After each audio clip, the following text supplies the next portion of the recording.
They think that I just come in there and look for knockoffs, and that's not the case. I'm actually a sharp, smart fighter. So, well, I'm here. Who wants to fight with me? I really don't care who's in front of me. I don't feel like no fighter can beat me.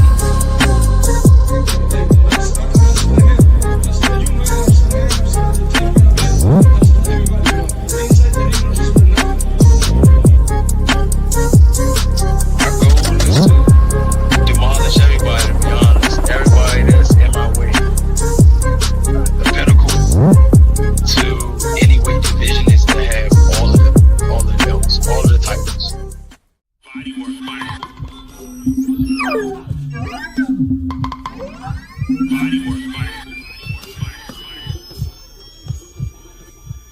Welcome to Bodywork.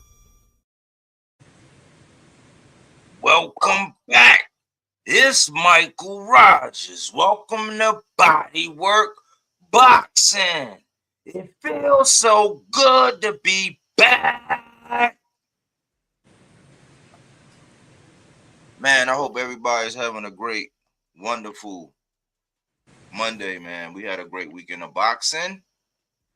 We had to let the beat build a little bit. We had to let things breathe, and we had to put our ears to the streets. And now it's time to talk to our peeps, man.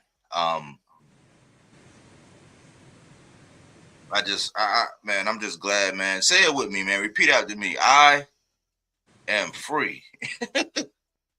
I'm a free moral agent. Say it again. I am free. I'm a free moral agent, man. Like, man, it's wild how, for lack of a better term, how enslaved we are, man, to the thoughts and opinions of others, man. If you just keep it all the way funky, all the way 10 times 10, you can't go wrong. Why? Because the next day, all you got to do is keep it all the way funky, all the way 10 times 10. You know, and everybody's not always going to agree with you. I think people have an issue when somebody don't really agree with them, which is like baffling to me. But I'm going to go ahead and get into the show, man. I got perhaps the best co-host on the planet, AC in the building. How you feeling, AC? Man, I'm feeling great today, man. It was a good weekend of boxing.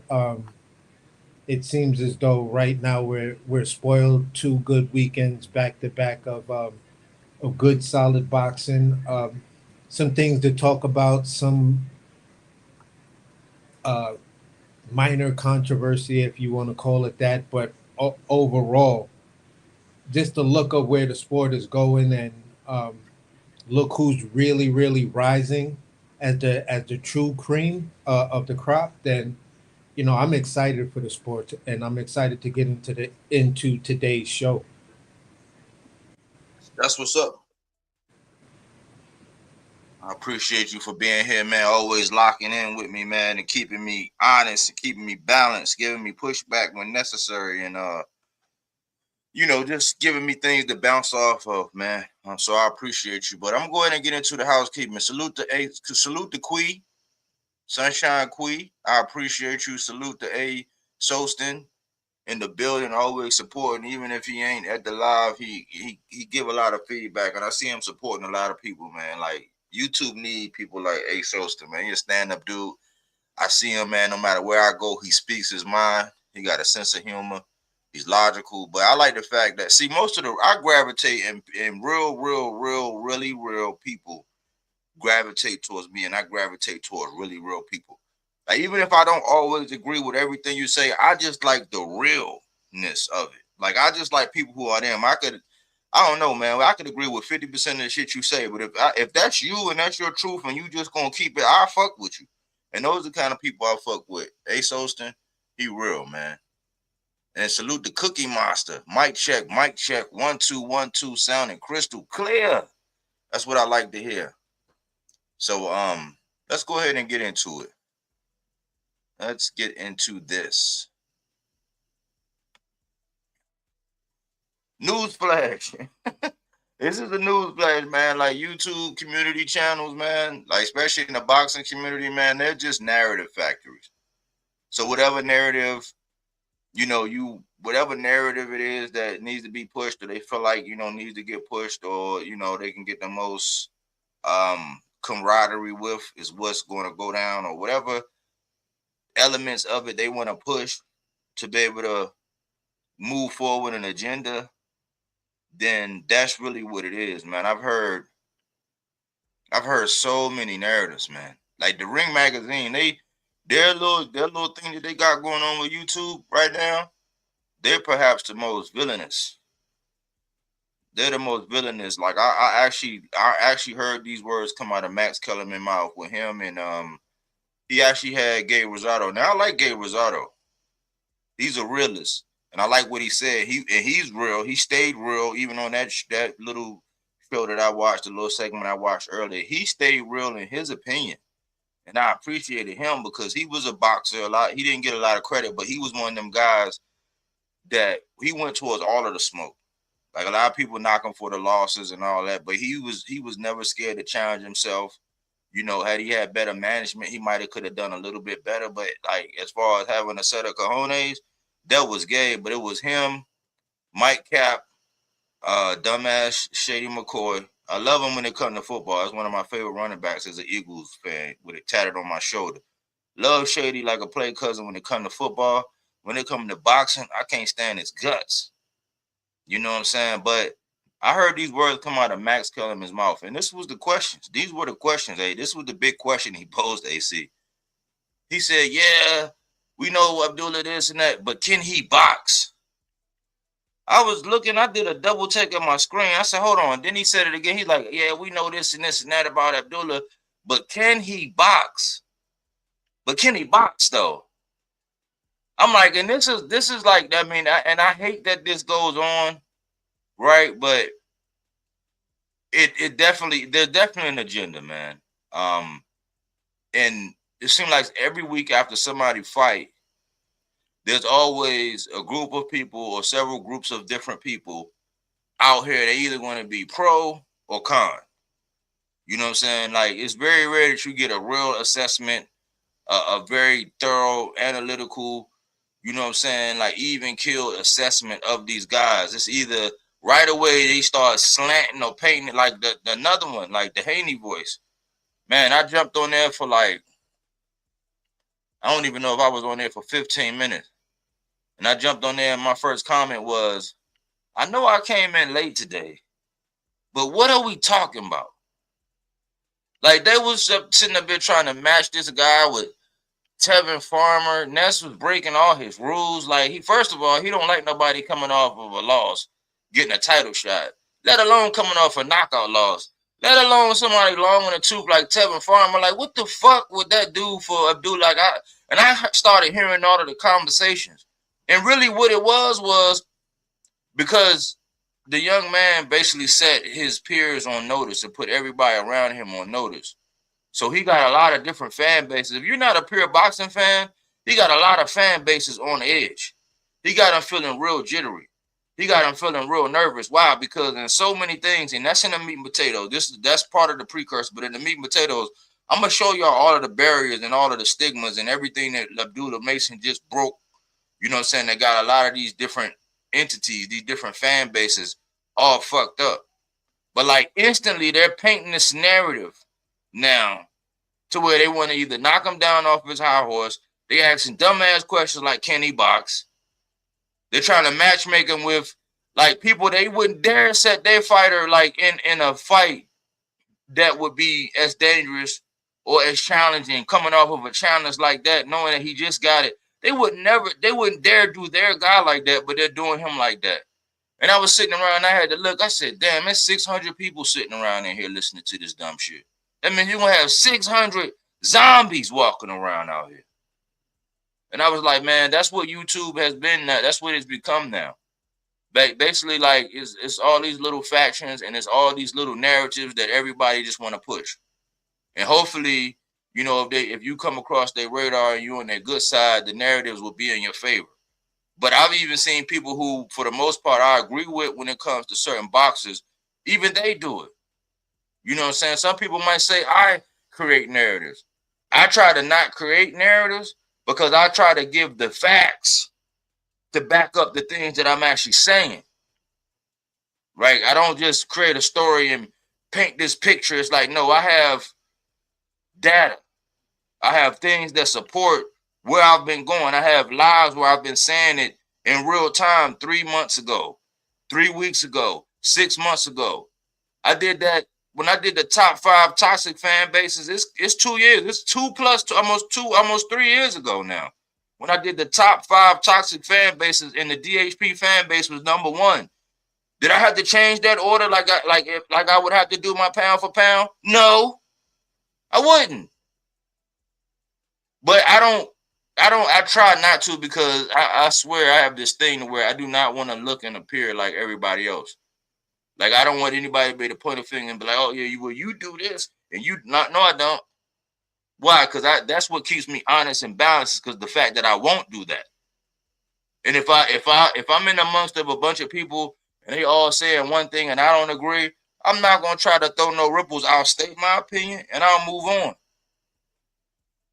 But I don't sit around and just manufacture narratives like most of these boxing channels out here today. And it's very sad because it's like some people, when I say he who controls the printed page controls the thinking of this age, that is, if you can't see it right now, then I don't know what you're watching. I don't know what you're listening to. You might be off in La La Land. You know what I'm saying? Or let's be honest, you might just be a casual. And it's cool because boxing, right, today's climate of boxing will turn you into a casual. It's very hard and very stressful to be a hardcore boxing fan right now. Especially if you don't have your eyes and your mind set on just enjoying what the sport is giving us and just speaking to the landscape like a journalist, how they supposed, like, just like the weather. If somebody say, hey, how is it outside? You ain't gonna go outside and say, oh man, I saw a tornado and then I saw a hurricane. It's like, no, you're gonna say, oh, it was cloudy today, it was pretty humid. You know what I'm saying? It rained a little bit in the morning. Factual things, but you're stating the climate. That's all we gotta do is apply that same logic to what's actually going on in boxing. But we can't do that. That's number 1. Number 2, Derrick James provides closure. Salute to Knockout. Knockout in the building. Salute Knockout.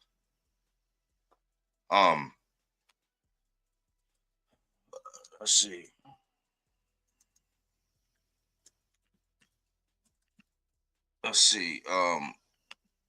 He said, it's crazy. These dudes are sellouts. Can't even be honest down the line. No integrity. Their biases and agendas are shown each and every day, 100. It's pathetic. I mute all of them when I'm watching the fights, especially in that category. Especially in that category. Let me get into this other one. Let me get into number 2, and then I'm gonna address that because I got something else for that too. Hey, Sosa, and I got something else for that too.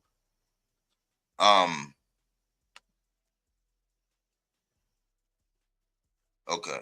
Derrick James provides closure, and this was a scab that was this scab was picked open like about 2 weeks ago, maybe a little over 2 weeks ago now. Time be flying, so in boxing time it'd be flying, man. As far as these interviews and things, probably like 3 weeks ago, maybe, right? Errol Spence came out and did an interview. He basically, cleared the air and gave his truth, right? A lot of people had automatically just sided with, Earl against Derrick. For me, just to reiterate it, and this may be one of the last times I actually talk about this, because I really don't like the look on either side. I just be like, man, all it's going to do is just tear down and give people just a little inch to jump in there to say some shit about the whole situation, to smear and smudge it all. So I didn't like it from the jump. I didn't like the fact. I thought that, man, y'all should just keep that stuff private, man.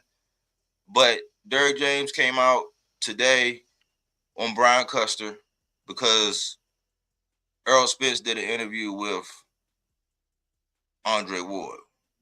And Andre, he said a lot of people ablaze with that interview. Salute, Honeybee. Said a lot of people ablaze with that interview that he did because basically it opened up a lot of wounds. You know what I'm saying? A lot of us had dealt with a lot of those things in real time. We were upset in real time about it. You know what I'm saying? We was able to heal from it in real time. Earl left us on red for a minute. He went and got himself together, which I'm proud of. Said he put down a bottle, became a family man. Got more in touch with his spirituality. He don't go out like that. He's more involved with his children. Just beautiful, wonderful story. And if that's what it takes for you to do it, then hey, it was a necessary evil, I suppose, right? But a lot of people was going off or whatever, and I was like, man, look, let's calm down, let's relax, y'all. How are we gonna come out here and be mad now because this shit happened 3 years ago? He just now coming out and confirming what a lot of people did breaking news on in real time, and what a lot of people were reporting on in real time. So he told his truth. A lot of people took that time to actually start slandering Derrick James. And Derrick James finally came out and did the interview with Brian Custer. What I didn't really like is that and it wasn't as long. Granted, it wasn't as long. So we're going to do apples to apples. Earl's was like an hour and 33 minutes, I believe. And this one with Derrick James was like maybe 35 minutes, maybe, I think. So proportionally, it wasn't as long. You know what I'm saying? It could have been a little bit longer than that. But it wasn't as long. But what I felt like is that him and the Earl thing, it overshadowed most of the whole interview. And I know that's the juicy part. That's the part that everybody really wanted to hear about and wanted to know about. You know what I'm saying? But like to me, it kind of overshadowed the entire thing. It was all about him and the Errol Spence situation. And I'm like, that was one thing that I did not like. But I did like the fact that Derrick James came with proof and facts, and he gave his side. And you could tell Derrick James is mature. You know what I'm saying? He's a mature man, and he's comfortable in his own skin and doing what he do. Right? I didn't pick a side when it came down to him and Earl. I'm like, for one, that's like really y'all business. I don't pocket watch and all that so nobody won't just pee on my head and tell me it's raining. I want to know what's going on in certain situations. So if a conversation come up, I could be knowledgeable about it. But when it come down to pocket watching and people's other business ordeals and all that, I degaff. You know what I'm saying? I don't care. You know what I'm saying? I just want y'all to be successful. I don't want to tarnish the legacy that they built together. But for me, what it did was it pretty much confirmed something I was saying in real time. Because remember, I told y'all there's these channels, right?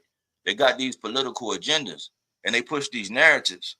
And it was one that I was real surprised that he was really pushing this agenda on this in real time. And I'm like, hold on, man. Like, you sound and look real two-faced right now with this stance you're taking. And you're like pretty much commanding. You're running point for the people with the knives and the pitchforks for Derrick James. Like, you're coming at him, but I'm like, hold on, man. We don't even know everything that it entails. We haven't even heard all the sides.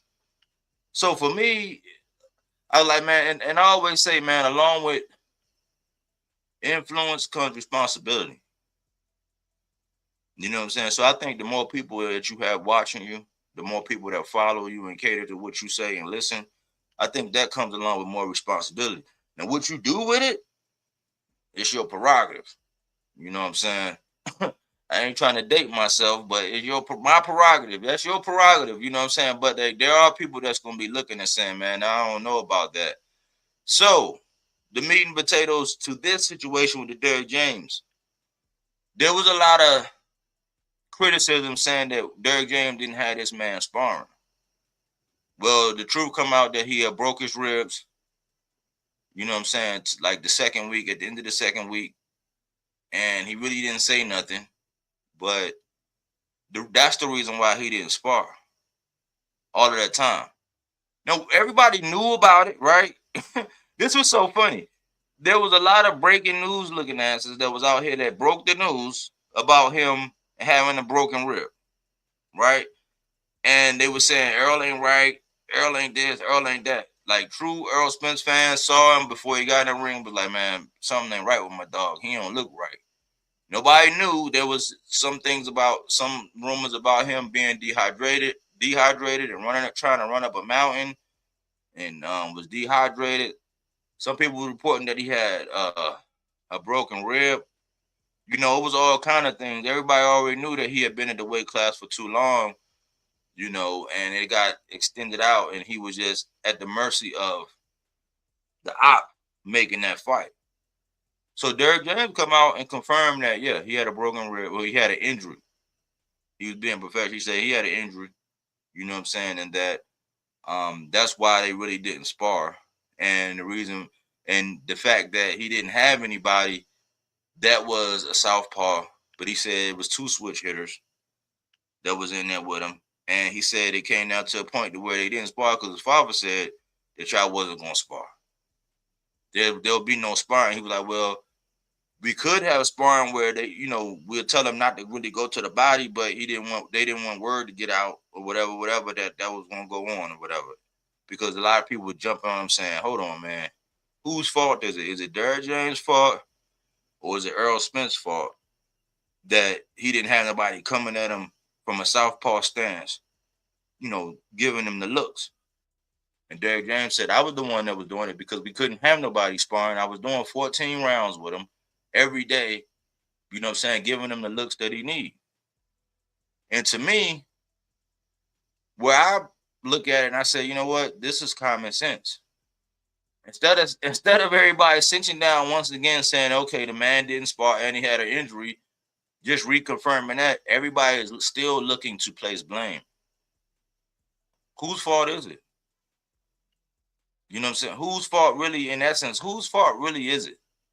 Derrick James said, man, they could have pushed that fight back. A lot of people say, man, if you would have pushed that fight back, we would have never got that fight. And we know how stubborn Terrence Bud Crawford is. We know how stubborn, if you've been following, you've been a fan of either one of these guys, we definitely know how stubborn Earl Spence is. You know what I'm saying? So for me, it wasn't something that I walked away with saying, I told you, or there was some disingenuousness. You know what I'm saying? It was some disingenuousness there, you know, on one party's part. You know, once we heard the other side, there was some disingenuousness. And like I was saying in real time, I was like, man, a lot of people are trying to like shovel shit all over Derrick when he stated facts. He was like, look, Frank Martin, he won his fight. Jermell Charlo, he won his fight. And that's what I was saying. I was like, people try to take the results of a fight, which happened with that Earl Spence fight. They try to take the results of the fight and then negate everything before that. Like, whether it was good or bad, you can't take the results of that fight and then negate all the success. Think about it. From welterweight, from the welterweight, salute Isaiah. Aaron Jones, salute. From the welterweight, I got you, Aaron. From the welterweight division to the junior middleweight division, Derrick James had 1 undisputed and 3 straps in the division below. So you got there for a period of time, these cats, he had 2 fighters with 7 straps, bro. Like, all that shit about Derrick ain't this, Derrick ain't that. I don't be hearing that shit. That shit go in one ear and out the other. I don't even blink. I don't even bat an eye when I hear that dumbass shit. Those are people that's hating, groveling. A lot of people just can't stand the results. You know what I'm saying? It's like, I'll give you an example, and I'll move on. Y'all remember when Caleb Plant slapped Maul Charlo? If you remember when Caleb Plant slapped Maul Charlo, right? A lot of people like, oh, you got to do something. I was like, yeah, that was pretty gangster of Caleb Plant doing it. But like when you're dealing with somebody that got mental health, how gangster is that? No matter how bad I wanted Maul to just like really, I wanted Maul to like throw his ass over a bridge. I ain't gonna lie. Like I wanted him to like beat the shit out of Caleb Plant after that. No matter how bad I don't like the results, I don't like the look. I don't like people being able to brag and say, "Oh yeah, man, Caleb Plant slapped the shit out of Maul." No matter how much I hate the like seeing that, no matter how much I hate the results of that, we can't do nothing about it. We can't do nothing about it. We can't do nothing about Earl getting done like that by Bud. We can't do nothing about this man getting in the ring in the condition that he was. We can't do nothing about it. Let's just move on. The money situation got clarified. Derrick James came with legal notes. And there's still people out here pushing this crazy ass agenda. I'm like, if this was in the court, if they use this in the court of law, you know what I'm saying, this is what he got, you know what I'm saying, it is. It looked like, hey, listen, he said, man, things could probably be resolved. He's like, they don't wish each other no harm, no foul no more, you know what I'm saying? And like sometimes we gotta, just like sometimes in relationships, something that's more practical that we talk about in our everyday life, sometimes shit just run its course. Sometimes it's just time. You know what I'm saying? I know some of y'all just been in some shit where it's like you didn't do what you needed to do to rejuvenate it. You didn't rekindle it. You didn't get the juices flowing. Y'all didn't become friends. Like it was obvious when it was said that one party was saying, "Oh man, well I didn't have, it didn't feel like a father-son." I'm like, first of all, why would it feel like a father-son relationship when you got a father? Like it's just the dumbest shit. But since we want to dig off into that. But it wasn't all one-sided. Derrick is about business. If you're dealing with all them kind of egos and these athletes, we already know. Like, think about what, because a lot of people like to use these examples, right? But if you go back to the Deontay Wilder situation, right? In the Mark Breland situation, it'll be time when JD's are coming in and be like, hey, he's having a bad day. Don't make him run. Can you blame James? Can you blame Mark Breland for that? And they said something about Mark Breland is missing, man. Let's put some positive energy that this man is found. I don't know what's going on. I seen something last week. Speaking of Mark Breland, which I think he got done wrong. Put some positive energy out there for Mark Breland, man. I seen something where his family was saying they hadn't heard from him. Nobody talked or seen. I'm like, man, that's wild. Perhaps one of our best amateurs historically ever is gone. A prolific coach who got Deontay Wilder all the way up to 42-0. But think about that, y'all. Like I know how it is. I know how it is having a teenage son. It's hard to get this man. It's hard for me to get certain things and like how I am and how I raised. It's hard without me like being like aggressive. You know what I'm saying? Or like really. Sometimes like especially at that situation, you're dealing with millionaires. That's like. They on top of the world. They lions. You know what I'm saying? They make all this money. They got all this fame. Like everybody just, it's like you ain't, if they are that's when submissiveness come into. If you are submissive to your coach, Like you see how Abdullah listened to his father, which was also his trainer. If you are submissive in an aspect and you listen to the tutelage, it'll benefit both of y'all. But if you're not, if you're picking and choosing what you want to do, imagine being the coach of a Jamel Charlo and you trying to tell this man, hey man, this is what we gonna do. And he like, nah, I got Juan Guzman and this is what we gonna do. And that's my guy. Tank, Earl Spence, and Mel, my top 3 favorite fighters. You know what I'm saying? They inactive, but like that's what it was.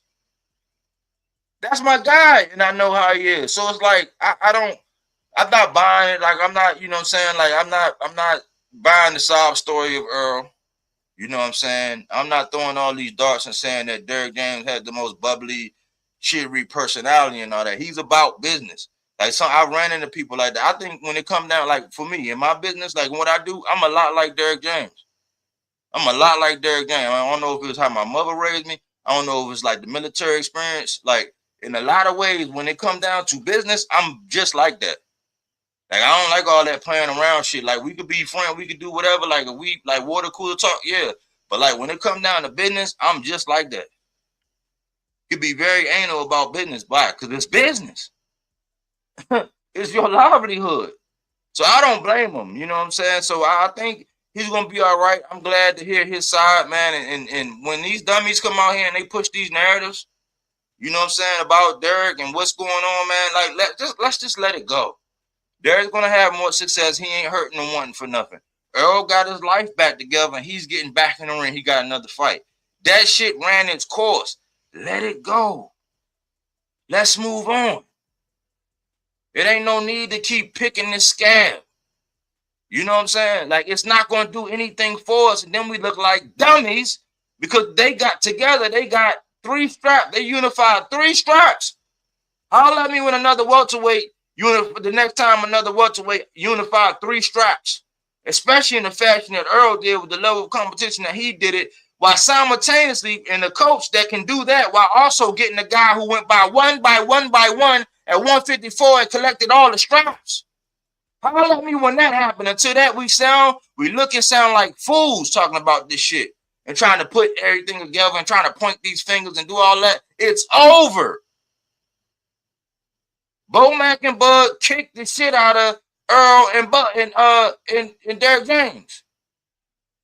They got paid handsomely. They're being successful. Let's move on.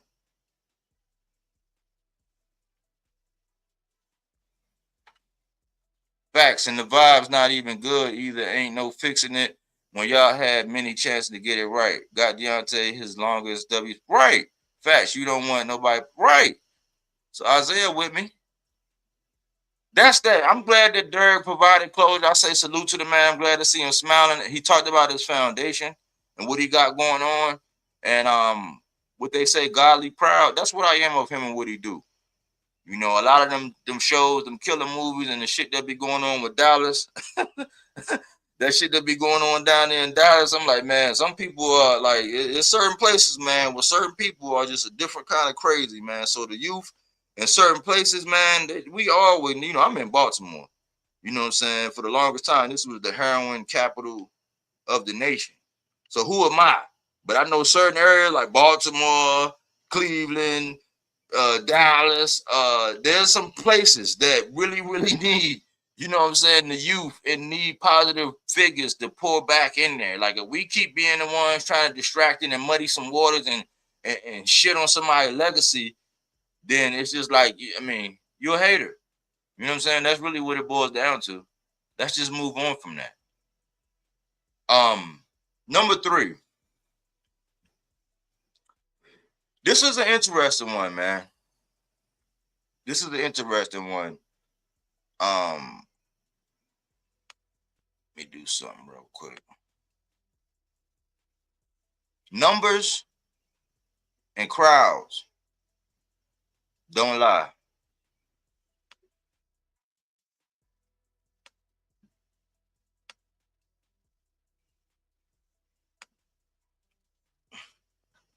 Numbers and crowds don't lie. What do you mean, Mike? If you listen, I'm gonna tell you, right? You know, Gotti said, men lie, women lie, numbers don't lie. Men lie, women lie.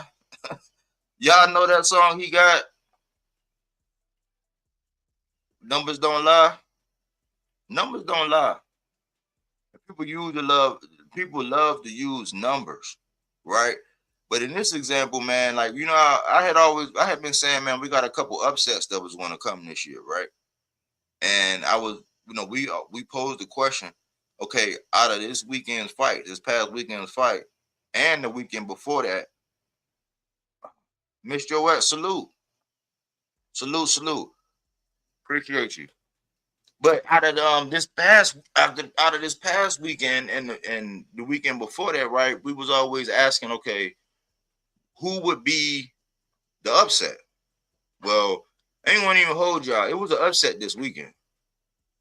It was an upset this weekend, right? And a lot of people don't like it, so I'm not gonna say no names, right? I'm not gonna say no names because I like the young fella.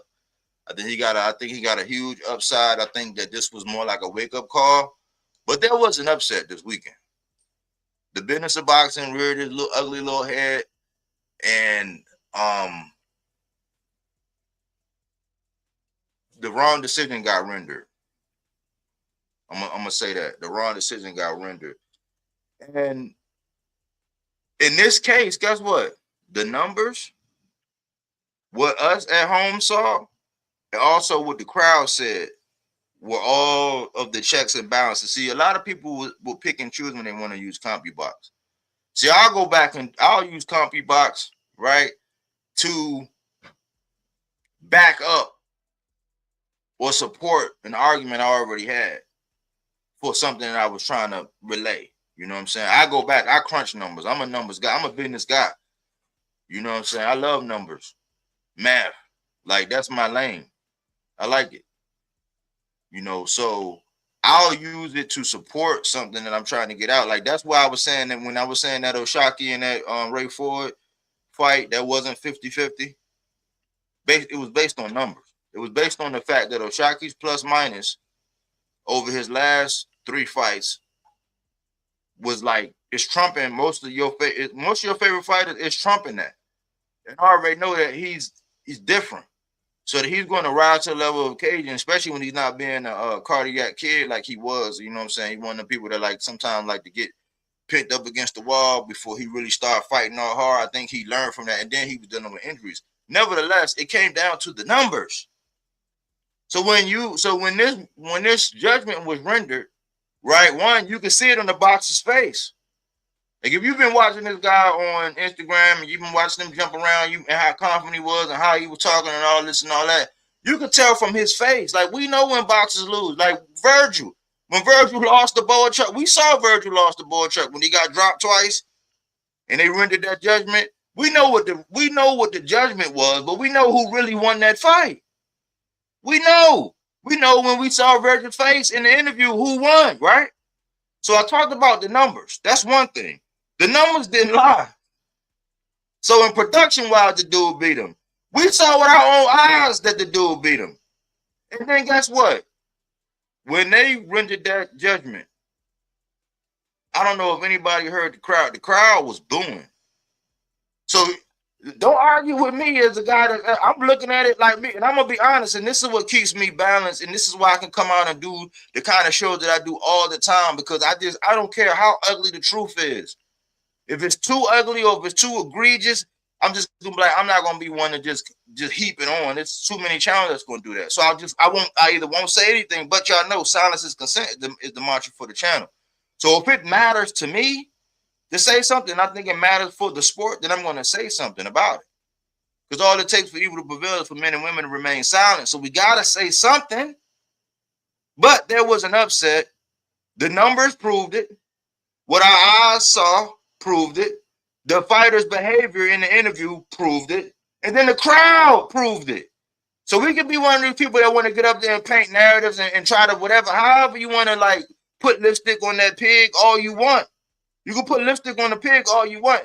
And now I'm glad. Why? I mean, so in one way I am glad. Why? Because I've seen it go to where once somebody in this era, when somebody lose that right? It's like people, they looked at like, oh, especially if you're a tough out or somebody she went, oh, you already got losses. Like, look how they doing O'Shaquie and them early losses he had, and then the robbery. Like that dumb shit Lamont was talking about, as far as like, yeah, I really think he won. And then Brian Custer had to say, Brian Custer had to say, no, listen, man, we know he really beat Conceição. He's like, well, yeah. But like Lamont was going to try that shit. That's what I be talking about as far as integrity. Like to prove a point, to push a narrative, we can't do that. But there was an upset this week. I think it was good, you know what I'm saying, that they didn't do it, because I think he's going to learn from that.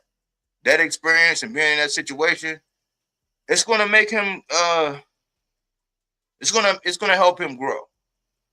You know what I'm saying? You need to stop headhunting, get back to doing the body work, because that's what you're known for. Get back to doing your body work, and everything is going to line up. Be patient, do your body work, and work on your skills. But numbers and crowds don't lie. That's the housekeeping, AC. Yeah, I guess I'll start off with that. Most definitely, because we basically saw the fight we saw, but again, this is one of those situations to where the business of boxing said, bro, you're coming off of 4 straight losses. There's no way we're gonna give you this. Not taken away from this guy right here, not tonight. You know, so hopefully, just like we did with Hamza, same thing we did with Shushu. We said, okay, we saw what we saw from you guys, so we gonna see what you do next. And that's the same space I have to put Mr. Scooter in. So that's where I'm just gonna leave that situation right there. But going to number 2, the Derrick James situation. Yeah, we were hearing all of those the people who were like myself, who were running in Terrence Crawford circles and many other things like that, being a fan of Terrence and supporting Terrence on the fight against Errol Spence. Yeah, I heard all of it. And I was hearing people say, no, y'all just trying to, they just trying to put that in as, you know, a built-in excuse to take away from Bud's victory and stuff like that. And I was like, yeah, bro, but go all the way back to when the car accident happened. They was talking about his, one of his ribs was fucked up back then. So if it didn't happen, it's like one of those things where it's a slow break. All you need is the one traumatic thing to happen, and then the whole shit collapses. So if that's what happened, then it is what it is with me concerning why he didn't spar. I also was a person who was well aware, being a Crawford fan and rooting for Crawford in that situation, that if that fight was pushed back, with all the tribalism, with everything that's going on, I don't think that it would have happened. And I'm a firm believer, and I'm glad to a certain degree that when all the smoke is said and done, what people may want to take away is the dumb shit, but you're forgetting the part that, okay, even with the broken rib, even with 2 weeks out, right? Even with 6 weeks of non-sparring and everything else, even with, you know, me almost suffering heat exhaustion from running in that elevated Las Vegas climate, I still showed up for the fight. I still made weight, and I still fought my fucking ass off.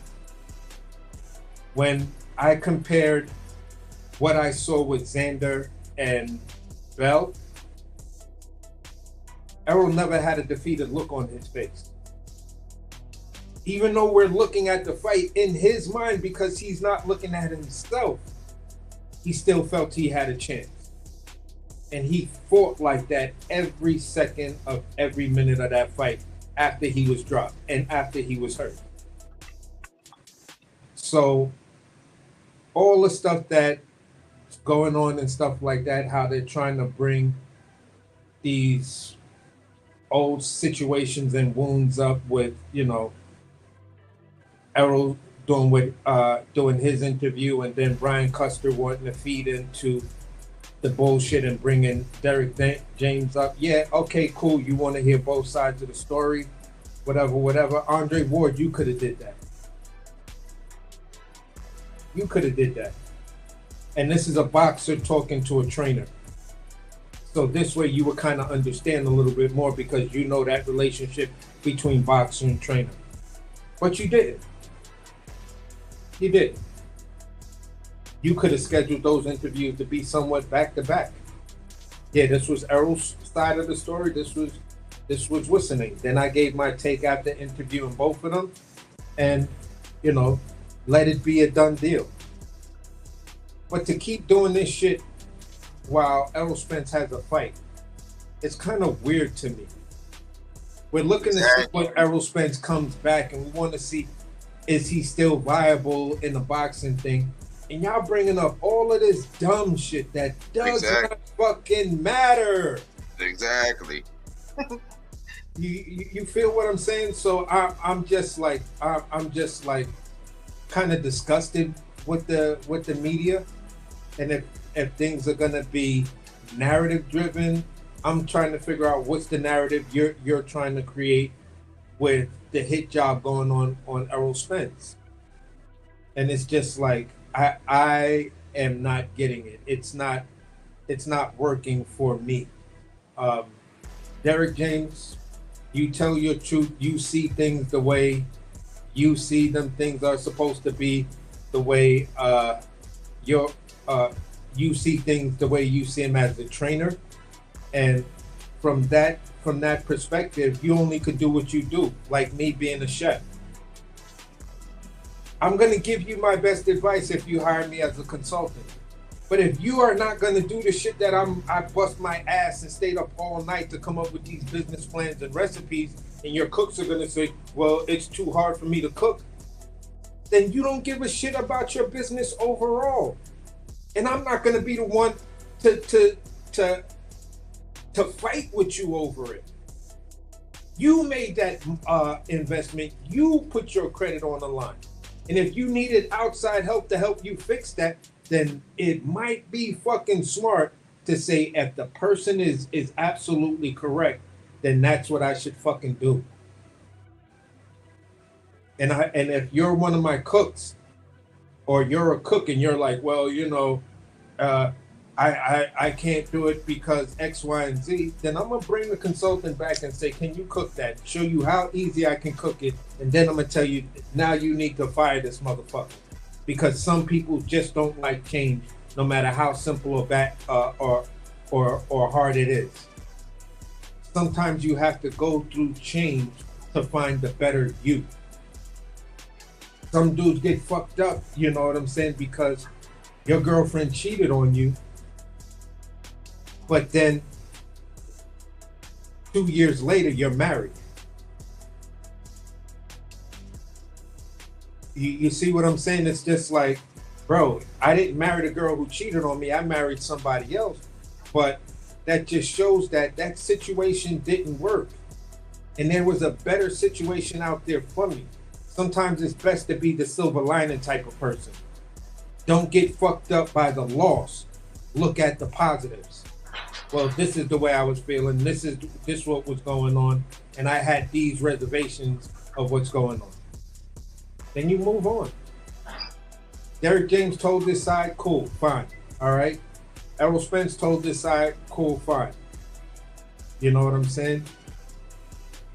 Like they say, there's three sides of the story: his, hers, or his, and then the truth. And if you're listening to both, somewhere in between what they're both saying is the truth. Now, what they're both saying is that's the truth is, maybe they need an arbiter to come in and they can settle the differences. Or maybe just talking about it in the public is the thing to settle the differences.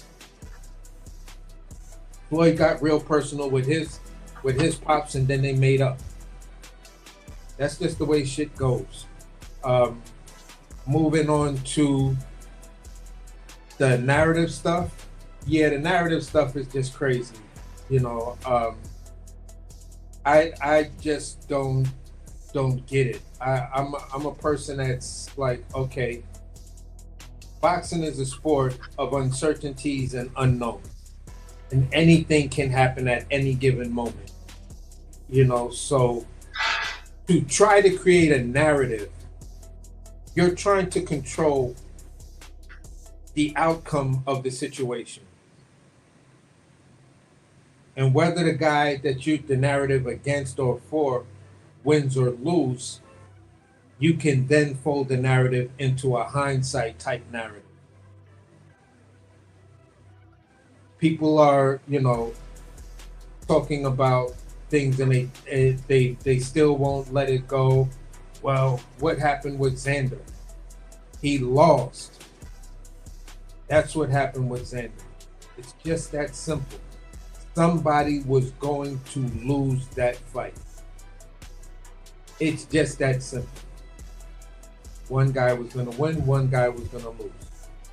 Very rarely in that type of situation between all the different talking points and stuff like that was a draw was actually on the table. A draw might have been the biggest upset.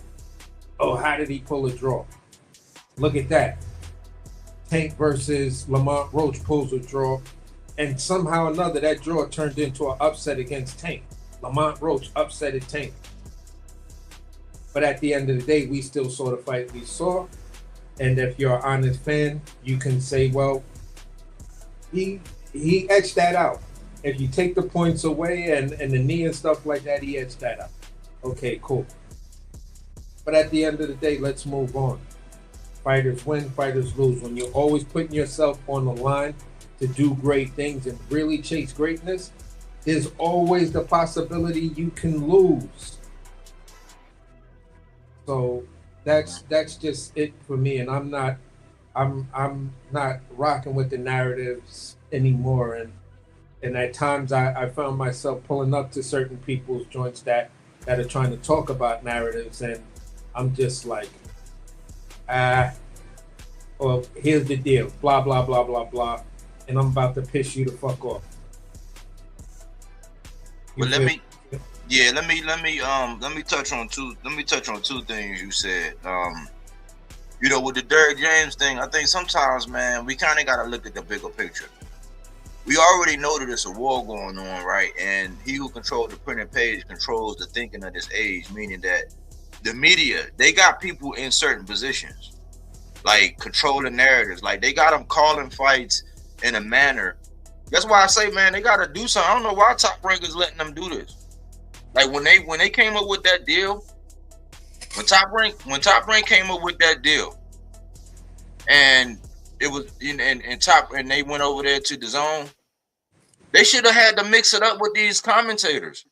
Yeah, like those same commentators, them the zone dudes, them the zone cats, because you already know who they side with. You said something when we was chit chatting back and forth during the fight. The way they did Shushu. Now, I don't like how Shushu ended that fight, right? And we'll get into that. I don't like how he ended that fight. But you were saying, oh, it's sweet science when Shakur do it, but when it comes down to Shushu, he has to do more. Yeah. And I was like, that's the exact thing. That's why I said that's what be getting me about them guys and how they commentate. For one, I don't know what fight they be watching.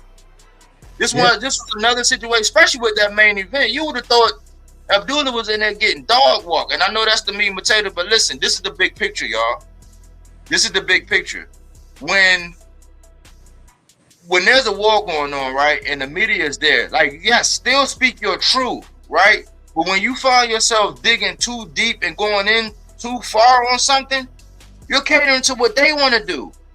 Like, it was crazy to see. Now, Tim, I agree with Tim's video, right?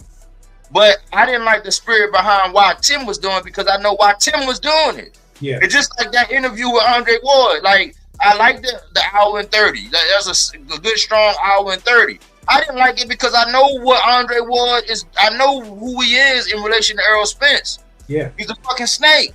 So hearing Tim saying that, it's like, yeah, I agree with what you're saying, Tim, but I know why you're doing it because you're a part of the agenda. So why would I give you a like?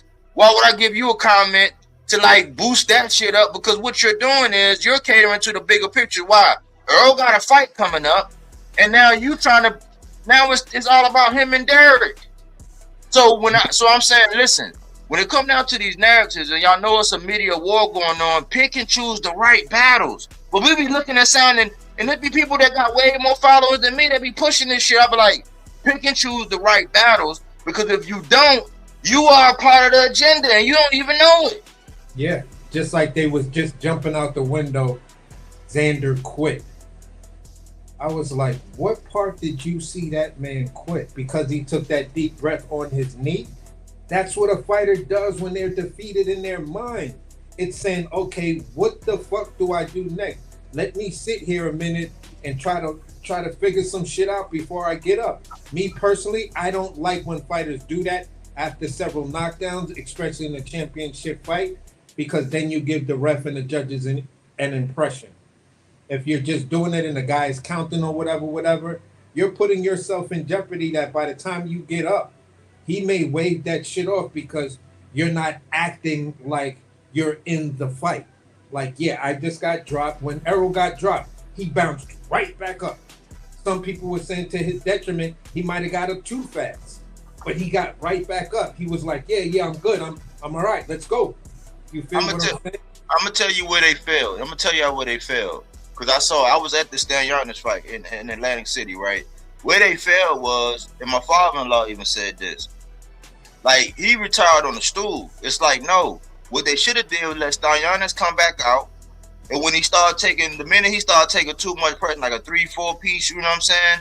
The towel should have been thrown in. Yeah. Why?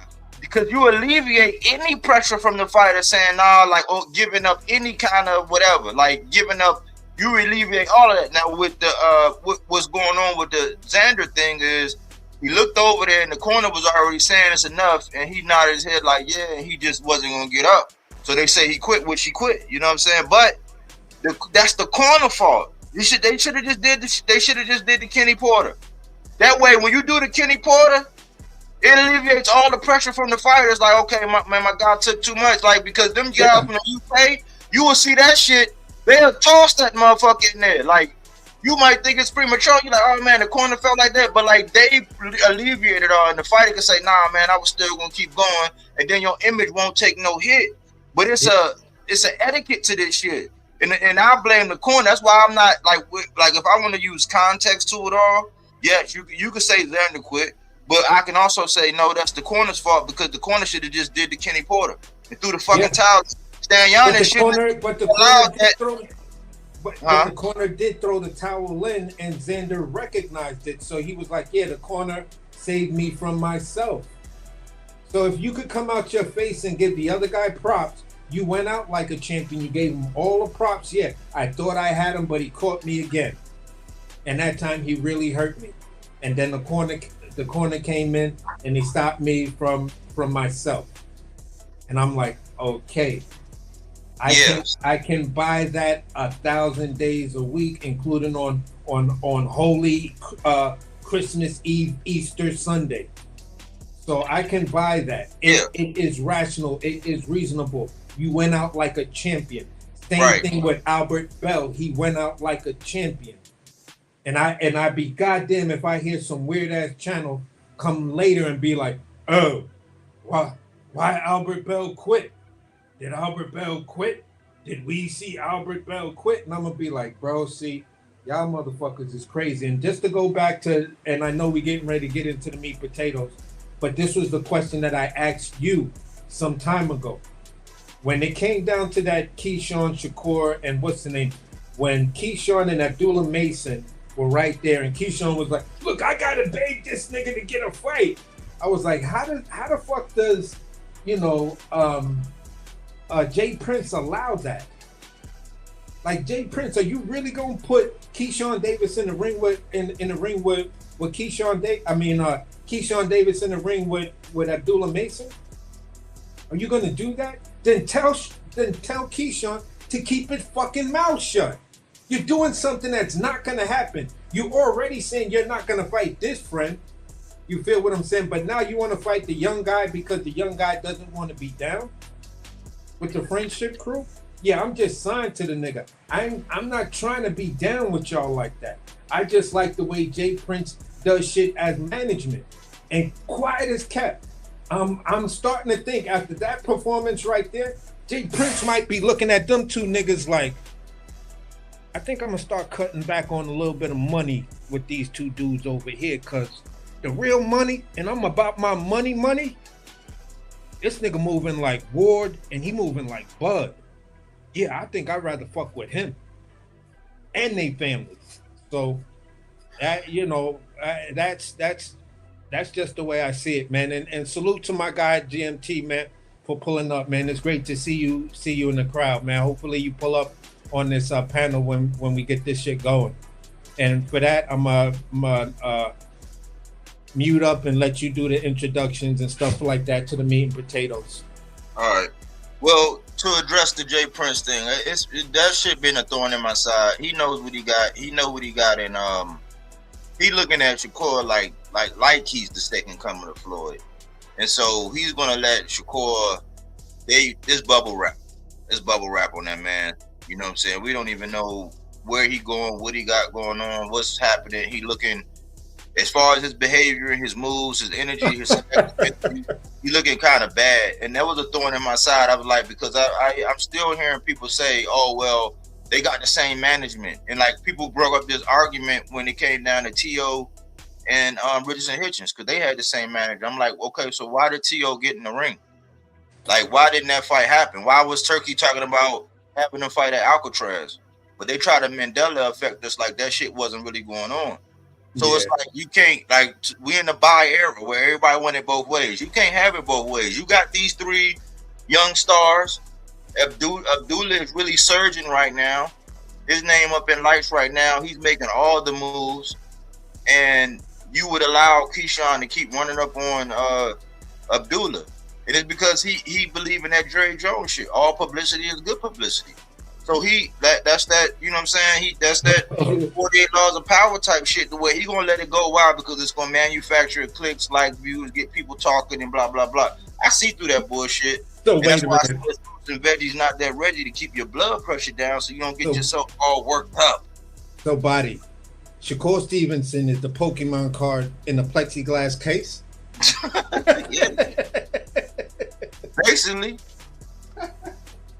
Basically, and I see you in the back right here, GMT. Just hold tight 1 second. I gotta make one last point. This is the weird thing of going back to the narratives, right? And this is something I want to talk about, man. We are in such a weird space when it comes down to like how these boxing fans, and to my surprise, it's a lot of the older people older. I'm about to be 46. People older than me that's pushing this kind of shit and this kind of thinking, y'all. And y'all gotta be aware of this because I don't want y'all to get mind fucked with this. And this is what it is. I heard it when it came down to boots. Some of us were in our evaluation phase, like that Earl Spence Bud shit that divided the boxing community. I said never again will I be involved in some shit like that. I'm gonna draw my line in the sand. I'm gonna pick my side, even if I like the other guy, because it used to be I love Tank, but then Shakur was like my close second. Now I don't give a fuck about what Shakur doing. I don't give a fuck if he retire tomorrow. I don't give a fuck. You know what I'm saying? Like, cause once he started making his moves, Richardson Hitchens just got on my bad side as far as like he did 2 goofy moves in a row, and I'm like, hey, bro, I've been pulling for you. I've been, you know what I'm saying, covering down for you. You done this the second goofy move, so I'm not all the way done with you. I still respect your skill, but you got one more move before. I don't give a fuck about what you do either. You already went over to Zuffa. But this is what I'm getting at. We got people out here that's painting this narrative that there were all these Spence fans just waiting to jump over on the Boots train. There are some I talk about bandwagon ass people who just want to be part of the winning team. I talk about that all the time. But you got to think about it. If Earl was like basically retired and he just now announced that he was coming back, fans can opt to be fans of Boots. Like shit moves on. So what? Like even if you was a Tank fan, you ain't supposed to like nobody else out here when he's inactive. What if you a Jamel Charlo fan? You ain't supposed to like nobody else when he's inactive. What if you like me with Tank, Jamel and Spence were your favorite fighters, and they all been inactive. You ain't supposed to like nobody else. But since I don't build my channel like that and I talk about them all, I don't fall victim to that bullshit. But you got people painting that narrative. Now, you got people saying that the Tank fans are sliding over to be Abdullah Mason fan. And this is the dumbest shit in the world when you're a boxing fan. But you got supposedly diehard, hardcore, like old heads pushing this shit. It's like, no. If you're going to be a fan of a fighter, have your reason and stand on it. Don't be flip-floppy. Be able to draw your line in the sand, right? But then hold your fighter accountable just like you do everybody else, like you do the ops. If you're not doing that, you're not really a fan. You're really a casual disguised as a hardcore. But don't buy into these narratives. And that'll bring us into the meat and potatoes. This is the meat and potatoes. Let me pull this down.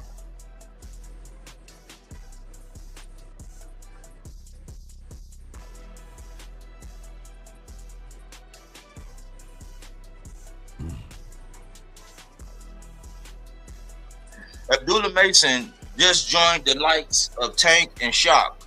What do you mean, Mike? If you listen, I'm going to tell you, right? He got a clutch gene, y'all.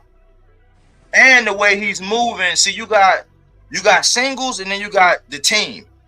He's not part of the team. He don't want to be part of the A-team. He's not going to be like Wildy Kit and Wildy Cat.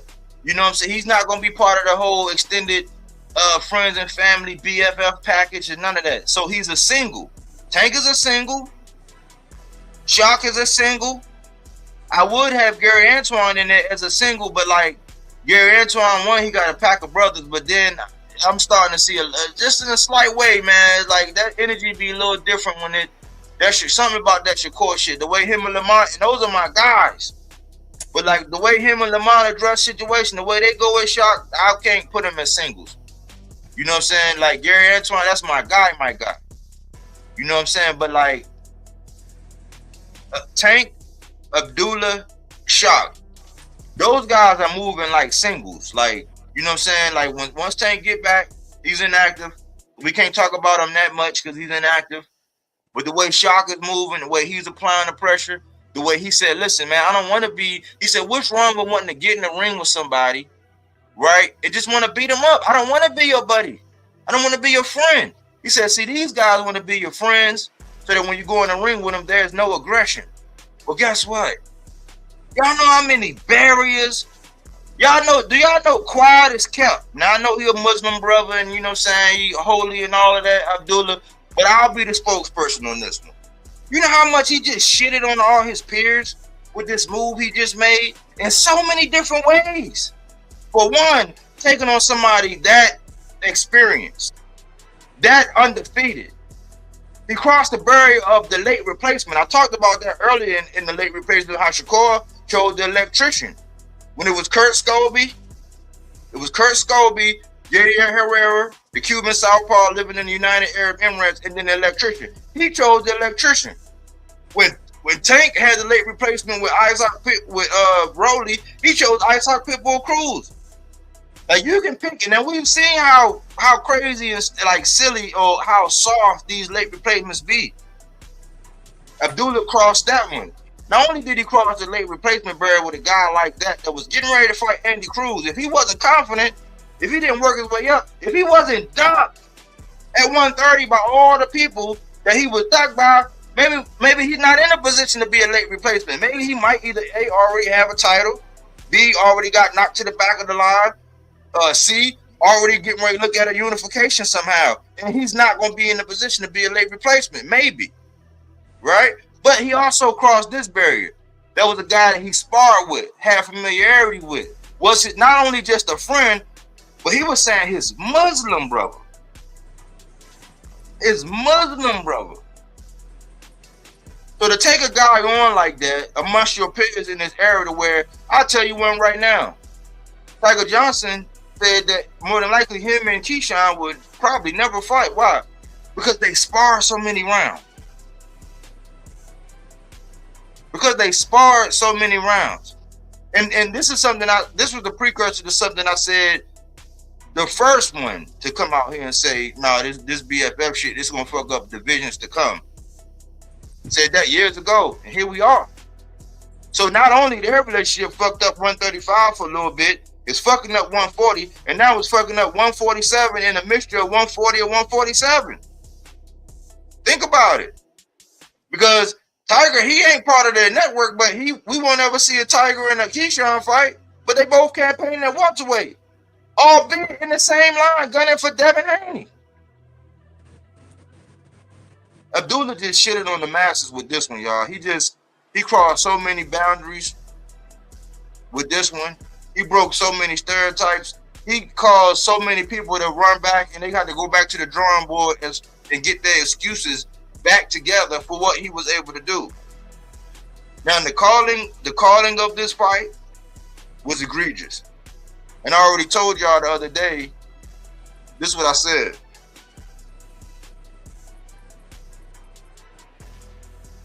He's a hitman. This guy, Chris Mannix, he's a hitman. He's a media voice for hire. He need to be canceled. They got to do something about this DAZN shit. I got another one though. And they use these guys in tandem. This the Latin snake. Like, man, a name so befitting. You would have thought that the way that fight was going, and I put my scorecard up there, and that's why I told y'all when I was watching the fight. When I was watching the fights, and I'll be like, man, I'll be saying to my lady, I'll be like, man, babe, I don't know what fight they watching. I don't know what fight they watch. I don't know what they calling. I don't know what the fuck they talking about. But I just keep my score. I just keep my score round by round by round. Now, I think at the halfway mark, I had it knotted up. But it was a back and forth to me. And at one point, I think I had Bell winning 2 rounds. But the way I saw it, the way it all went down to me, for me, was that just like everything else, right? When it comes down to body work, a lot of the times people don't get as much credit for body work that they do for headshots. Why? Because either you can see a head snapping back, you can see sweat flying off, you can see a whole lot of things. But with a body shot, especially if it's not a good one, if it's just a solid one and it's just work, it's just constant work, you don't really see nothing. It's all of a sudden you'll just see a guy, he ain't moving as much. So it's not as transparent. But Abdullah early on, he was not getting the credit for the body work early on. But he was still investing and putting water in the basement. Like Teddy always say, water in the basement, water in the basement, water in the basement. And it was accumulation. Between that and the one time when he hit him, I guess eventually when he hit him, and I think he kind of broke his nose or did something to his nose. You know what I'm saying? So between that, you not being able to breathe and then somebody going to your body, he basically he was like a boa constrictor in there. He started constricting and start and pouncing on them. You know what I'm saying? Aggressive fashion. And there were times where Bell got his combinations off in spurts. And in the beginning, yeah, he was getting countered with the right hand. But the way they were talking about it was just like, man, like he might get countered 3 times with the right hand, right? And they act like he won because he got counted 3 times by the right hand, but they were not counting the body work. So I was looking at it comprehensive. Every round, I was looking at it comprehensive. You know what I'm saying? And so I think Bell made a good account of himself, and then Abdullah showed that there were levels. I do believe it was a premature stoppage, but it was on its way of going there. And like Abdullah said, he had more left. Now, to Abdullah's credit, and this is why I give this guy a lot of credit, because I saw this in the Tank fight. I tell AC this all the time. In that Lamont Roach fight and Tank fight, Tank had a shot. They worked on it. Just like that Rolly shit where you can see him and Coach Kenny working on him and that Rolly shit. And that's how he wound up stopping Rolly. He had that same, not that same shot. It wasn't that same shot, but they were doing the same thing where they were practicing this move before the fight. Tank had that shit like 2 or 3 times and he didn't pull the trigger. He didn't pull the trigger on him. Why? He didn't want to do him like that. It was a point in time in this fight where you could clearly see him like, man, Abdullah looking like, man, like he really don't want to like do it to him. But then guess what happened? His father dug in his ass and said, listen, man. He got fired up and told him, listen, when you get inside, run them hands. Slip, run them hands. You know what I'm saying? Get back, go back down to that body. You know what I'm saying? but run them hands when you get on the inside. Let's go. And he lit a fire up on him. And then Abdullah wound up coming out afterwards and saying as much. He's basically saying, man, it was time while we're looking at him like, man, I saw shots that I could have. He's like, but he's like, I ain't gonna lie. Like, it pretty much, it was in his head. Like, he didn't really want to do that. But guess what? He still bit down and did what he needed to do. I don't agree with the stoppage, and I love the way Bell reacted, because Bell was like, he told the ref, man, get off me. The ref shouldn't have stopped it like that. He should have been able to go out on the shield, but you know what I'm saying, who knows? Maybe he would have clinched. Maybe, you know what I'm saying, I don't know we don't know what would have happened, but we saw where it was heading. I don't like the fact that the ref did that. But just because the ref did that, I can't say as a robbery and that Bell would have won. Like, that's the whole stupid, crazy thing that everybody was saying. I'm like, I don't know what fight y'all were, even my scorecard. When I looked at my scorecard, and I posted my scorecards in a post for everybody to see how I take my notes and how I do my scorecards. I posted right after the fight. It was very transparent. But I'm so proud of Abdullah, man, and his father, Valiant. And the standard right now is the way that Valiant is doing things. If you're talking about a boxer, a boxing father, trainer, how he conduct himself, you gotta think about it. He had to do it 3 times. That's the same. Only person closest to doing that right now is Mr. Gary Russell, who's the heir to the throne since his pops, R.I.P. to him, he passed away. He's the only one that's doing that, where Antonio might go out there and fight, and then Gary Antoine might go out there and fight, or he might have to fight later. He's the only one in that capacity that has to actually do that. Valiant, he's doing it all. So much class. He said that his sons never even got in a fist fight. They never even raised their hands to hurt each other. But the way he's grooming his son, the way he has full control of his son, the way he can give commands to his son go out there and execute, and the level of success and the barriers that they are breaking, they are single-handedly changing the game for his peers. So the last one is Abdullah, and Abdullah don't got to worry about the stigma where he always got to be bigger, taller, longer, more athletic, more stronger, all these other things. You don't got to worry about that stigma no more. Like, he's really on some anybody can get it type shit. And so that's the opening to the meat and potatoes, man. I salute him. This man got a clutch gene, y'all. When the heat is on, he can get it on.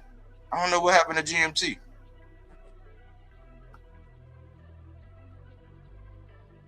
Thomas Hill, salute.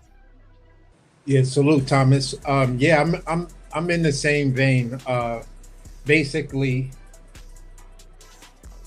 the fight that I'm looking at between Bell and Mason, I think I had texted you, and within that round, I think it was the prior round where Bell was up against the rope and Mason caught him with that straight, and it just seemed as that straight that he caught him with, that knocked his head back like that, that might have been the punch that caught that broke his nose. I was saying it looks like Mason is starting to break him down. You feel what I'm saying? Yeah, his pops was telling him, go to the body, leave the head alone. Just, he's right there. Just take it. If he's boom, boom, boom. That's when I was laughing and like, yo, his pops deserves trainer of the year for this shit right here, because he going in. And, to do that 3 times with your sons on a major card, and your sons have the pressure of fighting. You have the pressure of guiding them through, making sure they stay focused, making sure they win. And his pops did that in a magnificent way. He didn't tell none of them any sort of weird stuff like, you know what you got to do. What's wrong with you? Just go out there and get him. He didn't do none of that. He gave them specific instructions. This is what you need to do. Double, triple up that jab. When he was talking, I'm bad with their names. When he was talking to the first son that got the unanimous decision, he was telling them to double more up on the jab, triple up on the jab, so you can get in, and then you can start to let them hands go. You know what I'm saying? When it came down to the youngest son, he was just telling him, look, you just calm down a little bit, take your time, be a little bit more patient. Those shots are right there. He's right there for you.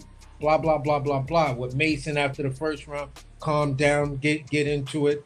Mason also says, Yeah, the shot that he made, the shot that put him down. I'm looking at that shot all night long. He was susceptible to it all night long, but I was hesitant to take it. Like, wow. Wow. So you're talking about a dynamic of two guys when you're talking about your basic when you're talking about your religious brother, your Islamic brother. You feel what I'm saying? Your Aki. And if you said that, and this is the dynamic between them two, would all the lovey-dovey, that's my bro, laugh, giggle, hee hee type stuff that you see Shakur and Keyshawn doing, it's not even gonna be,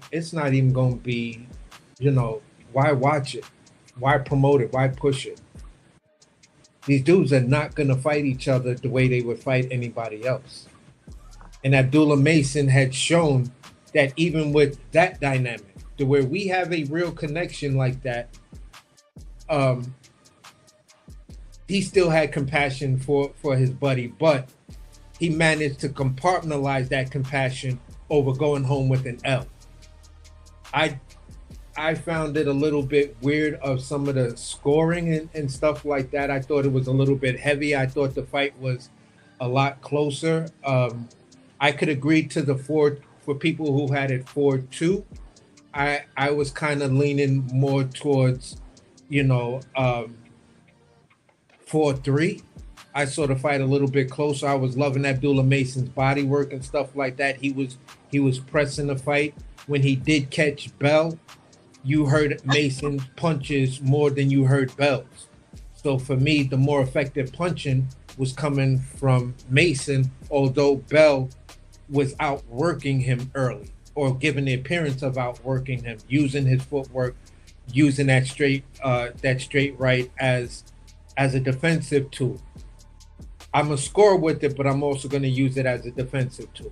And that's the way I was kind of more seeing the straight right. It wasn't like you were throwing it because there was some sort of conviction behind it, to where it's, I'm going to keep putting this punch out there, drop it with some body work, and then start to break him down and have him accustomed to the right. Then I'm going to drop the left on him.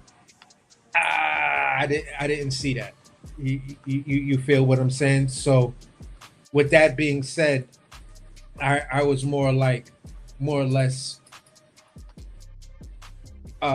figuring that a lot of Bell's movements was to possibly survive. Now, we heard those stories from sparring. Maybe it was, Bell really felt the difference in power. He's like, yo, this young dude is young, but he cracking. Otherwise, you have to understand, why would you bring him back?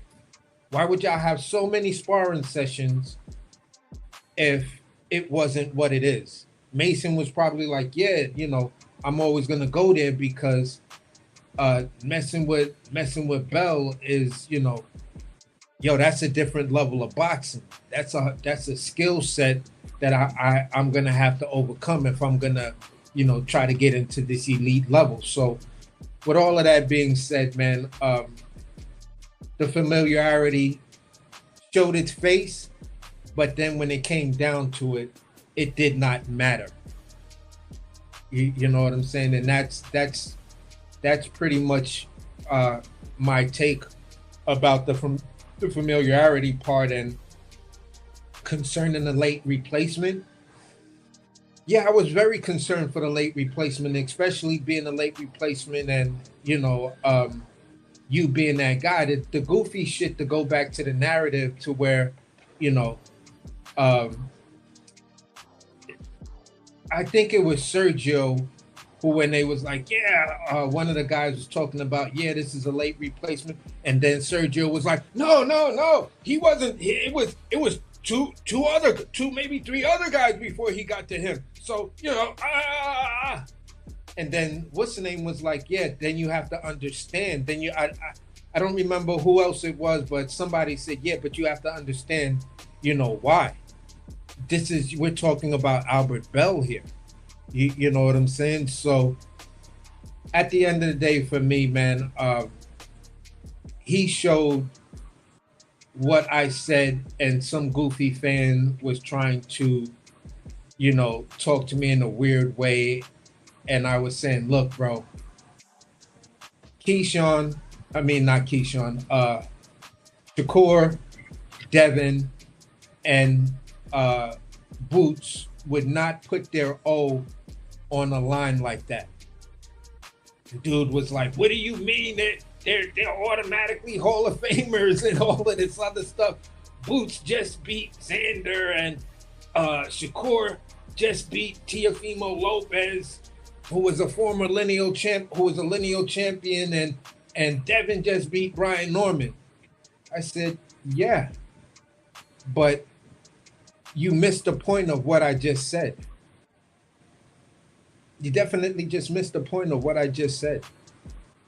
And that's why my comment wasn't meant for a fan like you. Because at the end of the day, we talk about 50-50 fights. We give these guys credit and stuff like that.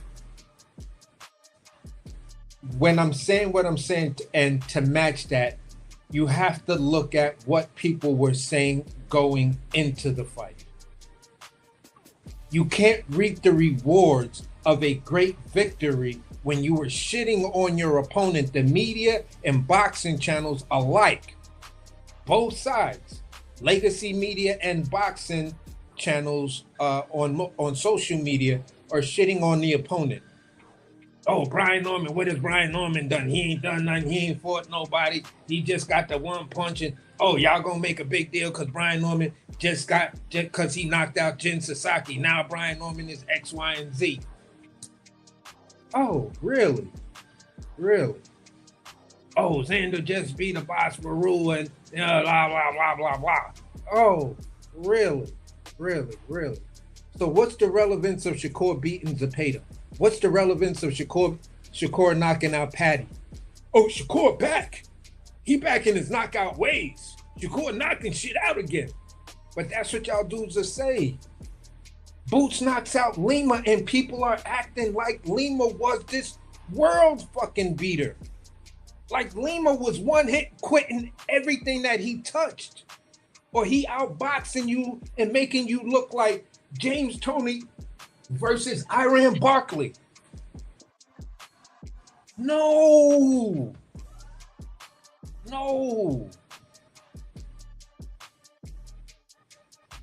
Brian Norman gets the Jin Sasaki knockout. He's on a terror. He's showing everybody. He sold us all because of how he's getting down in boxing, and we seeing it. He didn't have to take the Devin fight. He could have went and did something else. Xander could have did something else. But they believed in themselves. Unfortunately, it didn't work out for them. That's just it. But they believed in themselves more than Dev, Shakur, and Boots will fight on the opposite side. Because when they had the opportunity, they did not go after the baddest motherfuckers. You did not run to them. And when the baddest motherfuckers mentioned your name, you didn't say shit. Here's the thing. Gary Russell called out Shakur and Devin Haney. Neither one of them said shit. And some weird goofy dude was on an argument. No, it was Bill's name. Well, the whole thing was, it doesn't matter whose name on it. What matters is the fact that Devin played the game with sending the man a contract. Whether you spell my name wrong, whether you spell your own name wrong, it doesn't fucking matter. What matters is the bullshit you just tried to do. Don't argue with me about the semantics, Devin Haney fans. I don't give a fuck about the semantics.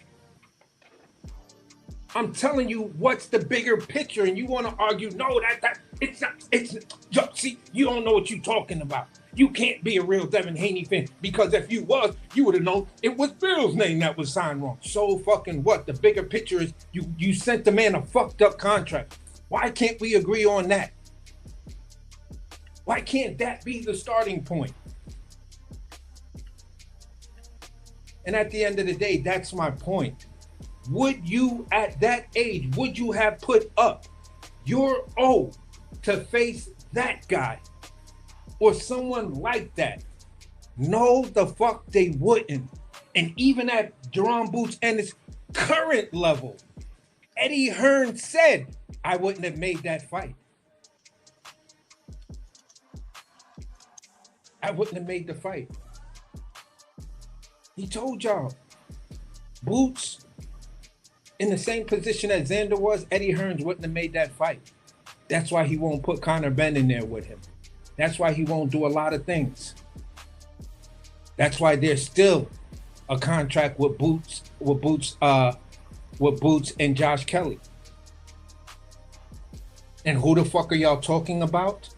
Instead of a unification, y'all want us to do Virgil. Virgil, that's what we're gonna talk about. But at the end of the day, Abdullah is showing and proving. Yeah, okay, I got these three opponents. Who's the baddest motherfucker that's in shape? Okay, oh yeah, he's in shape.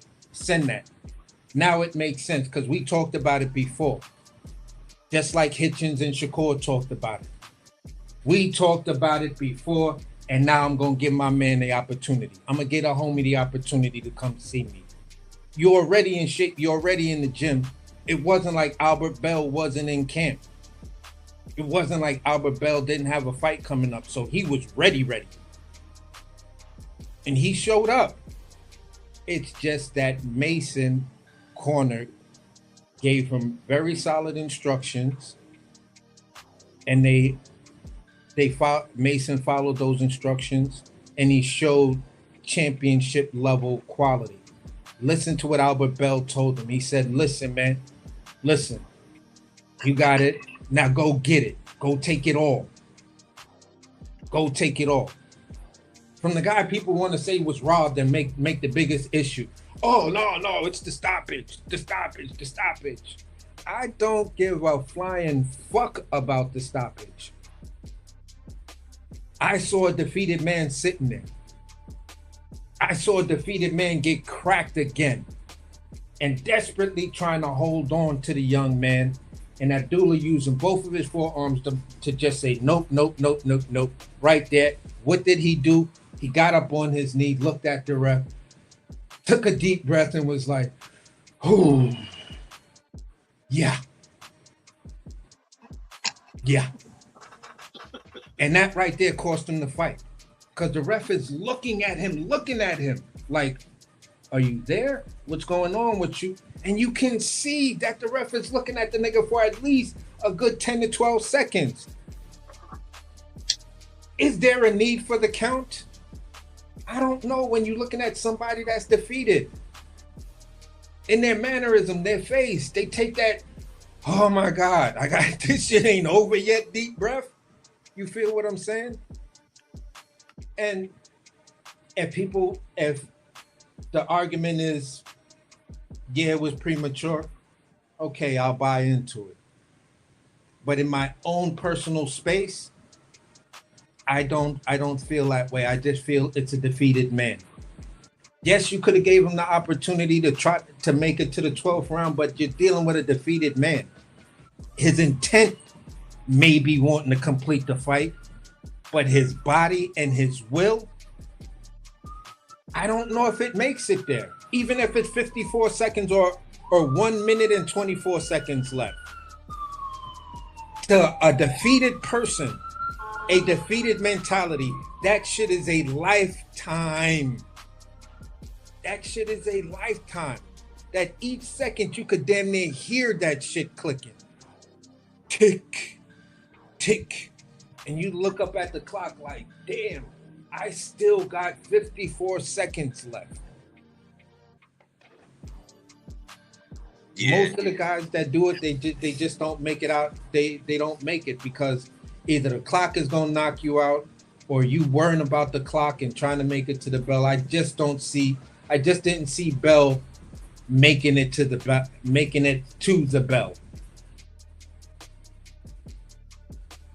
Yeah, it was downhill. But let me say shout out to Ace Ostin, man, for the cash app, man. I appreciate you, brother.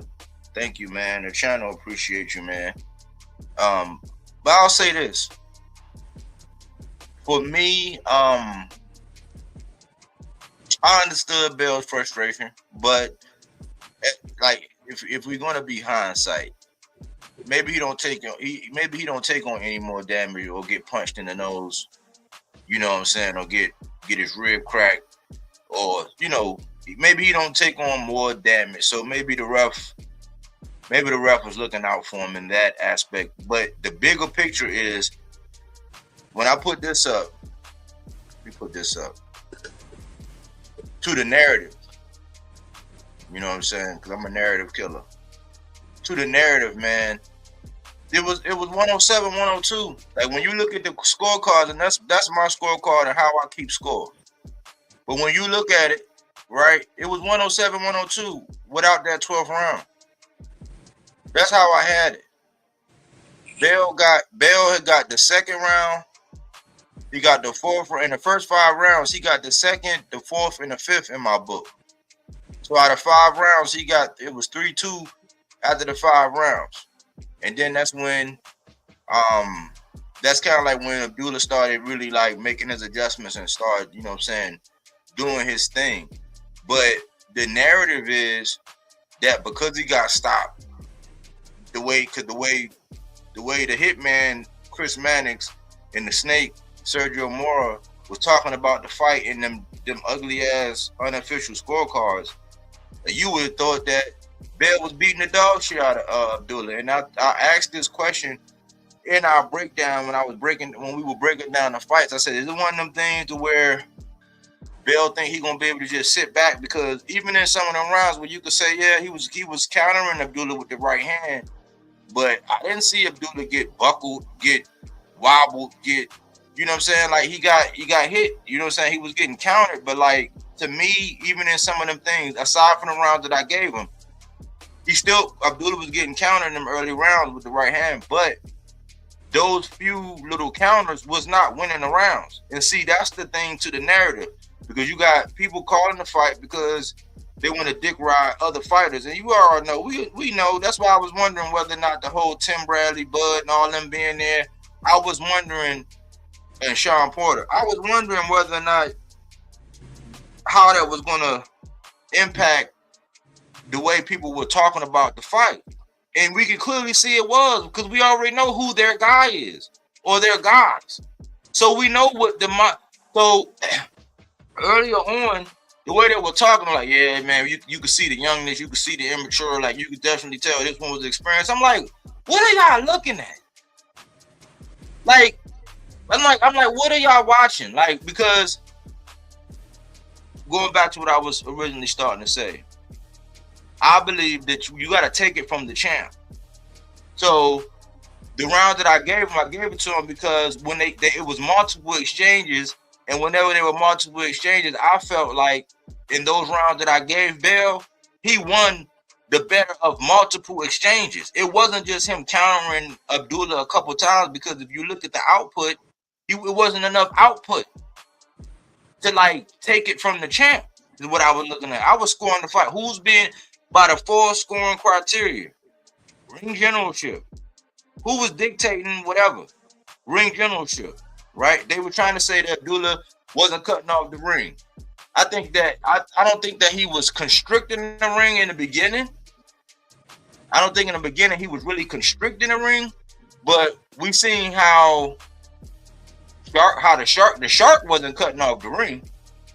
Abdullah was cutting off the ring, but he wasn't constricting it all the way. So ring generalship, effective aggression, right? Effective punching and defense. So maybe you could say in the round that I gave him, he had better defense. He was more effective with the punches, and he was dictating when the engagement was happening and winning the exchanges. So that's 3 out of the 4 scoring criteria. So I could give you a round on that. But I'm not giving you no round based on no lip service. And I always tell y'all this, if I got a guy that I'm pulling for and I can't decisively say who won that round, I'm giving it to the other guy by default. I'm just going to give it to him to keep myself honest. But when I look at them all, I'm like, that's why I was telling my lady, I say, I don't know what fight they're looking at. So let's just say it was no stoppage. If Abdullah would have got his hand raised, there was no robbery. I don't even see how people could say that because of the way Chris Manning's unofficial was. Because you would have think after 6 rounds, 7 rounds, that like Bell was in there just beating the dog shit out of Abdullah. I'm like, I don't know what, in the way they were commentating the fight, they spent the whole time talking about what Abdullah needed to do. And while they were talking, Abdullah was stabbing him to the body, going up top. You know what I'm saying? Applying the pressure. The same shit they like with Pitbull, but not as pretty. Pitbull ain't as pretty, but applying the pressure, a la Mexican style, making the fight, like taking the fight to the other guy. You know what I'm saying? And like I always say, body work don't get accounted for the way headshots do. So when somebody's going to the body, yeah, the fighter's going to slow down eventually. The op who's getting the body work done to them, they're going to slow down. But I'm seeing now judges, unless you really buckle somebody or you make like that shit that Buddy did to Shushu at the end, yeah, they gonna count that because they clearly see, yeah, he's hurt to the body like visibly, but that was at the end. But that's what I was saying about this fight. It was like, man, like as far as the agendas and what was going on, they were making it seem like they was gonna try to rob Abdullah, but like let's just say those 2 knockdowns don't happen in the final round. There was not going to be a robbery if he got his hands raised. If you were watching boxing, like if you were a boxing purist and you were just scoring the fight. That's why I always score the fight for myself. And I listen to what they saying, but I still make my own judgment. And for anybody who won it, that's my scorecard right there. Yeah, I was just trying to. It's in the community post. If you, I was trying to see where we were. Based in the time of the text and try to correlate that to the round where I was saying that Bell looking like he being broken down. And that's, I think that might have been around the 5th round or so, maybe the 5th or 6th round. But at the end of the day, I'm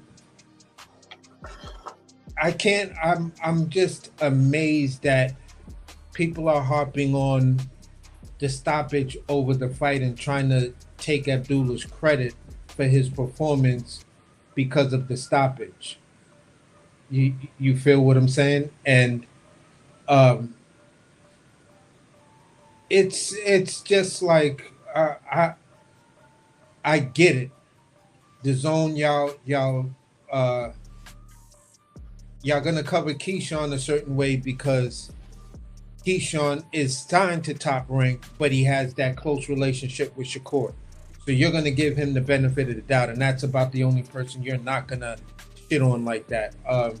Shakur, it doesn't matter what he does, you're going to give him the credit. Devin Haney, pretty much the same thing. Jerome Boutsen is pretty much the same thing.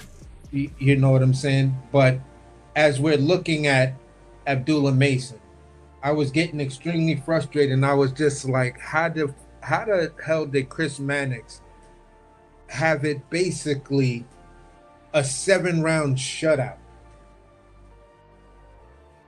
Like Abdullah didn't do nothing in the first 7 rounds. Are you kidding me? When you look at Chris Mannix's scorecard, it had Bell winning 7 rounds. I was like, bro, if that ain't a fucking weird ass hit job that's going on here, like one of 2 things is in my opinion, is going to happen soon. I feel like Jay Prince is either going to drop Abdullah and Abdullah's going to sign to a new management, or Jay Prince is just going to move Abdullah in a much, much different way, to whereas we're going to see a hell of a lot more of Abdullah than we might see of Shakur and Keyshawn. Let them dudes do what the fuck they want to do, fight once every year or every 12 years, and, you know, fight somebody that, you know, everybody's going to talk about that ain't did shit, ain't shit, got losses, got this, got that. So then when they beat him, see, told you Shakur was that man. Shakur and Keyshawn, they yo, see that's what real boxing fans want. And it's like, no, the fuck we don't. When I come out and I see, you know, a channel do a 2-part series on the media shitting on Abdullah Mason, like, when you look at Boots win, when I turned on YouTube that night, every other boxing channel was talking about Boots. The next day, every other channel was talking about Boots. The day after that, every other channel was talking about Boots. It wasn't until like Thursday or Friday channels are really trying to talk about, or even early as Wednesday, channels were trying to talk about Mason versus Bell. You know what I'm saying? And then within the scope of these channels talking about Mason versus Bell, they were still talking about Boots. So I'm just like, I don't get it. This is the guy that's doing everything y'all say y'all want in boxing. He's doing all the cool. He's running after the smoke. He's got the hottest saying, appetite for smoke. You feel what I'm saying? He's talking it and living it. You know, like Biggie said, niggas talking it but ain't living it. Cristal, you feel what I'm saying? Mob hats and lizard shit. So it's like Abdullah Mason is doing all of that. The Mason 5 are doing all of that. But I guess the hit is because Mason 5 is doing it bigger and better than DB3 without the crash outs, without the worry of the crash outs. No, so y'all go ahead. You got to think, man. Right now, let everybody tell it. We are in the Shakur era. That is crazy. Like that, he's still riding that wave from the Tiafimo, and I'm like, I think honestly, if you ask me, let Mason choose another tough opponent like Albert Bell. We can pretty much say we are in the Mason era. I mean, we know what era. Like it's not like right now. I think it's kind of up for grabs. Like if I had to say we was in an era, it would probably be the David Benavidez era right now. But like, but it's up for grabs as far as these other guys because the way Oshaki moving, like the way he dusted off for us and the way he did Ray Ford, like everybody was talking cash money, but because he's barking up that Shakur tree, he gets slandered. Like Mason poses a threat to Shakur. Now he's teeter-tottering because I was saying, man, I don't even care if Mason ever fight at 35 again. If it ain't a unification with somebody, like I would say, go get a JDR Herrera. You know what I'm saying? Go get, you know what I'm saying? If you're gonna do something like that before you leave, or like if Kid Austin won it, then do that because I would love to see that. Because I'm tired of Kid Austin and his father in their mouth, like talking about what they would have done, and I'm like, man, y'all just STFU, man. Go find some real estate. You know what I'm saying? And get hot. You know, but. I'm ready for Abdullah to go to 40. Yeah, the only reason why I would be leaning more towards, and I get what you're saying because it's kind of like a unofficial person in line. And if you had the top 3 people that you can say, all right, if you were going to give this era 2, based on performances and last couple of fights, David Benavidez would probably get the most votes. You feel what I'm saying? Oshak would definitely get tons of votes.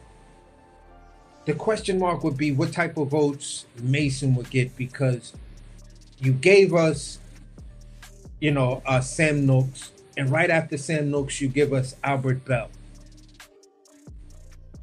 Arguably, quietly, low-key,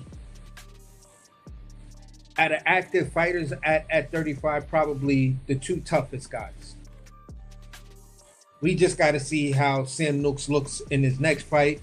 And the beautiful part was, Mason said, how would y'all like to see a Mason and Bell on the same card?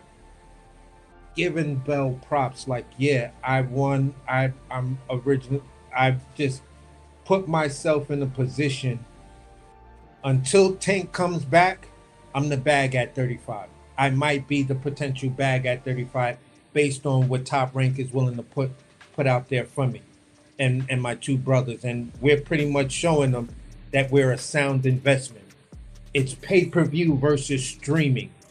I think I'm gonna put my money in streaming because streaming is actually, I could trade that within the stock market. I could buy shares in these streaming platforms. So for me, my money's gonna go in streaming, even though everybody's not seeing it right now. They still thinking the pay-per-view model is it. Not it's streaming if you're really looking at the money. And Abdullah Mason is streaming. David Benavidez and Oshaki, you're there because I would say I'm coming into the company and you two guys are the old vets. Even though there's asterisks by your name, Oshaki got the couple of losses and he got the robbery. And they're going to use that against him. David Benavidez, you got the nose candy and then this weight thing. Although you cleared those up. Same thing with Oshaki. But the goofies are still going to go back to that. The worst thing they can say about Mason was he was dropped twice. But then the caveat is I came back and I knocked the guy out in the next round. Well, yeah, the thing is, my point is this. Like, yeah, as hardcore as we know who making the moves, because we always give credence to the guys that's moving the way we need the sport of boxing to move. So that's why we're high on these guys that we just mentioned. But as long as there are still Canelo fans out there, they're like their voice or whatever, and whatever influence, whoever they can hop on the opposite end of, they're not going to be on the Benavidez bandwagon. And with Shakur and the moves and the wave that he riding, even though I think he done kind of rolled it out. I mean, we in July and we don't know nothing. A bunch of speculation. He made a bad move, bad character, not shaking Oshaki's hand, saying that he would fight him if he beat his little mans. He sent Lil Ray to school. He reneged. He said he was going to sign a Zuffa on May 30th. It's July the 6th. Still no Zuffa signing. Ryu go out. He sparked De Los Santos and get his get back, call out Shakur, and then he say, "Oh, I'd rather fight Gary Antoine." Like, so we don't know what's going on, but he still has a big, huge fan base that is going to sing his praises, and they're not going to give credence to nobody else, especially if he pose any kind of threat. And the funny part, they're not even in the same weight division, and he posed that big of a threat. Exactly. Now he's gonna sound like Sasquatch feet if you come to 40. Oh hell yeah! Now here's the crazy part. All right, Cordina's still sitting at number 1, so we may get that fight just as a courtesy, and Abdullah may just say, I'll give you the fight if he doesn't go after one of these vacant belts that the WBA is vacant and the WBC is vacant. There's only 2 champions at 35. He could go after Morataya. We'll see what Morataya wants to do. You feel what I'm saying? But the one person I don't know if I heard from or they showed any tweet from, you correct me if I'm wrong, was Lamont Roach. I know Lamont Roach got this Zepeda thing coming up, but at the end of the day, I'm looking at. I don't know if Morataya is going to stay there or if Morataya is going to. I know Morataya would want to get up for this fight because after watching that performance last night, if I was Morataya, I'd be hungry for a Mason fight, because if I can beat Mason, you feel what I'm saying? Then I inherit all of those chips. But the sad part about it is you're like, as far as Morataya is, and I'm a big fan of Morataya. Stylistically wise, you're Sam Noakes. You're gonna be right there for Abdullah to beat up on. You got some shit with you. You got some experience. You got some dog in you. You feel what I'm saying?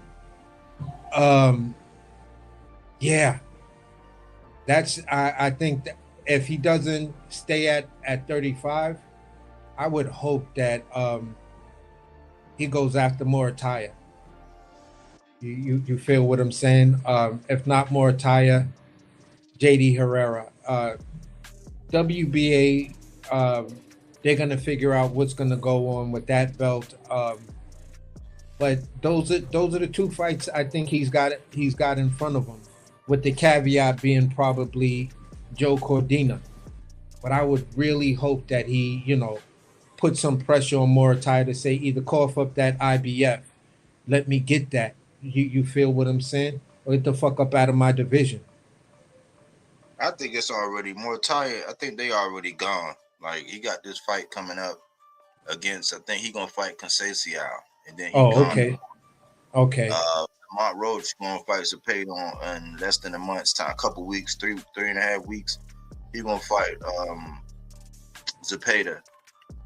Lucas Body and Schofield supposedly are fighting for the WBA while Tank is at recess. And I don't know what's going on with JD Herrera, but for me, man, I wouldn't wait around for these guys, man. I wouldn't if I was Abdullah. I wouldn't wait around because Abdullah I think he need to move up, man. Yeah, don't fuck up your more power. He gonna have more power, and they definitely him and Morataya. That'll be a barn burner at 140 where they can hydrate and they can saying they don't got to cut as much, and we get to really see. And that's the dangerous about Morataya. Like you might think he might be there to hit, but he got way more power than Albert Bell.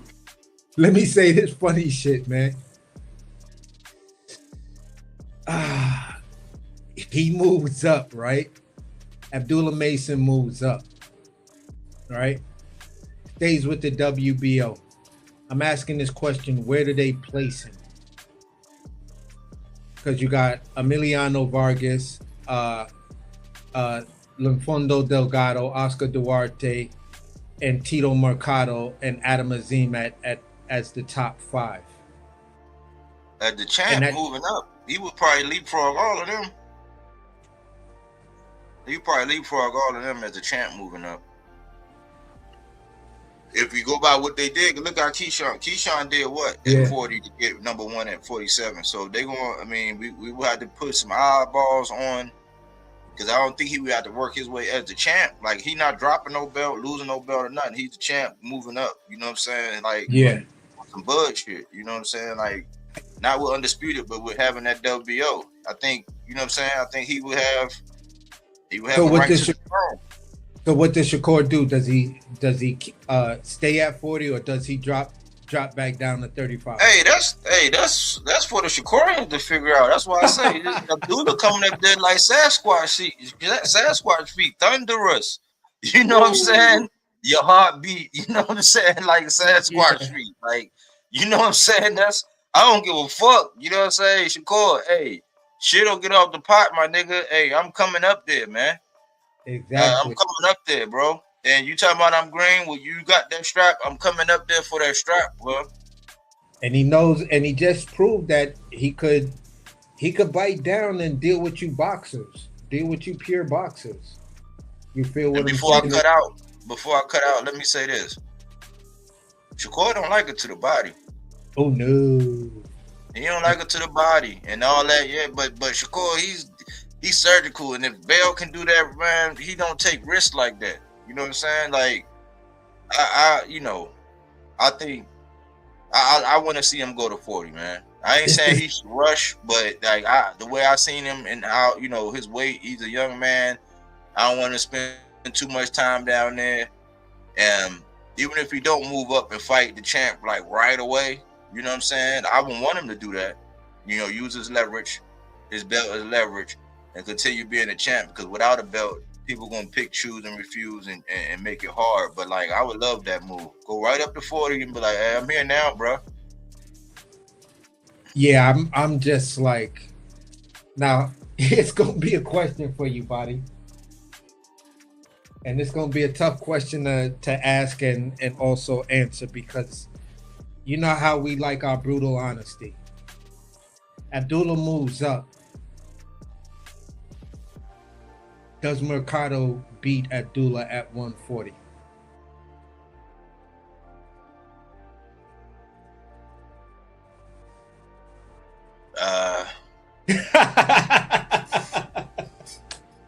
Man, honestly, Say yeah, it all, I bro. say You yeah. ain't I gotta say hit. yeah. I mean, I would say, yeah. I probably would say yeah. You got Tito beating Abdullah? Yeah. Mm. Yeah. Right now, yeah. Right now, yeah. He acclimated. He he hasn't been on no top ranked diet either. He's been fighting killers and he's been doing the same thing that Abdullah been doing. But yeah, I would say yeah. Right now, just being honest, you know what I'm saying? Just being honest, yeah.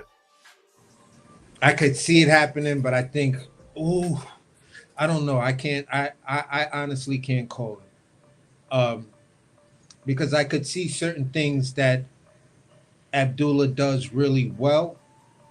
That the heavy confidence of Tito um, might put him in a weird place. You know what I'm saying? I think it would be. Ooh, I think that's a fight and a half at 140. Again, we discussed this earlier. Tito is one of the quiet assassins up there. He's one of the guys that we can literally see the future. That if he stays at 140, which I seriously doubt, I could probably see him moving up to 47. But at 140, he has all the potentials of running that division. He's got the height. 140. Yeah, he's Huh? a big 140. Yeah, He a big one for him and Hirioka. Those some big 140s, man.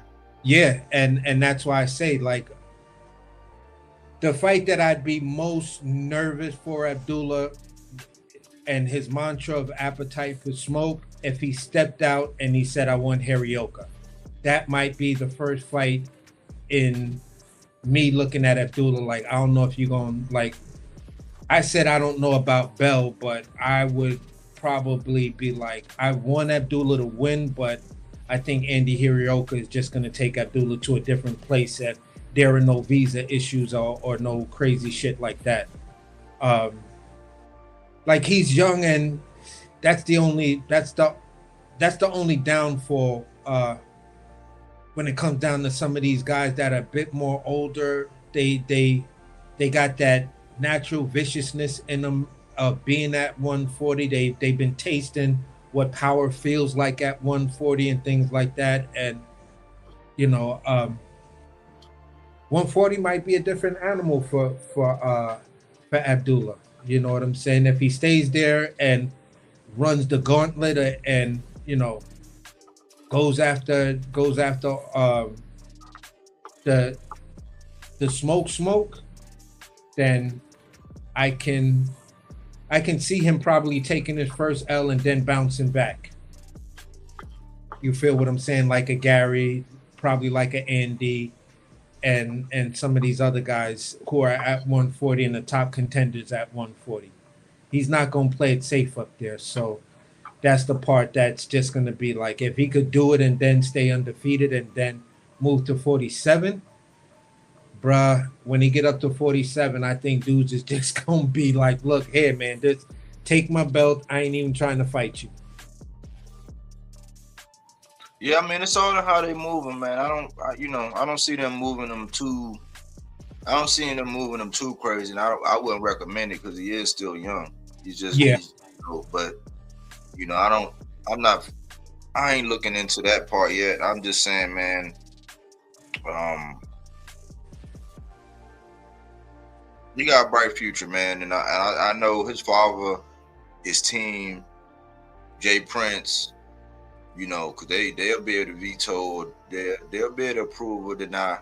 And I think you can't question how they moving them because so far so good.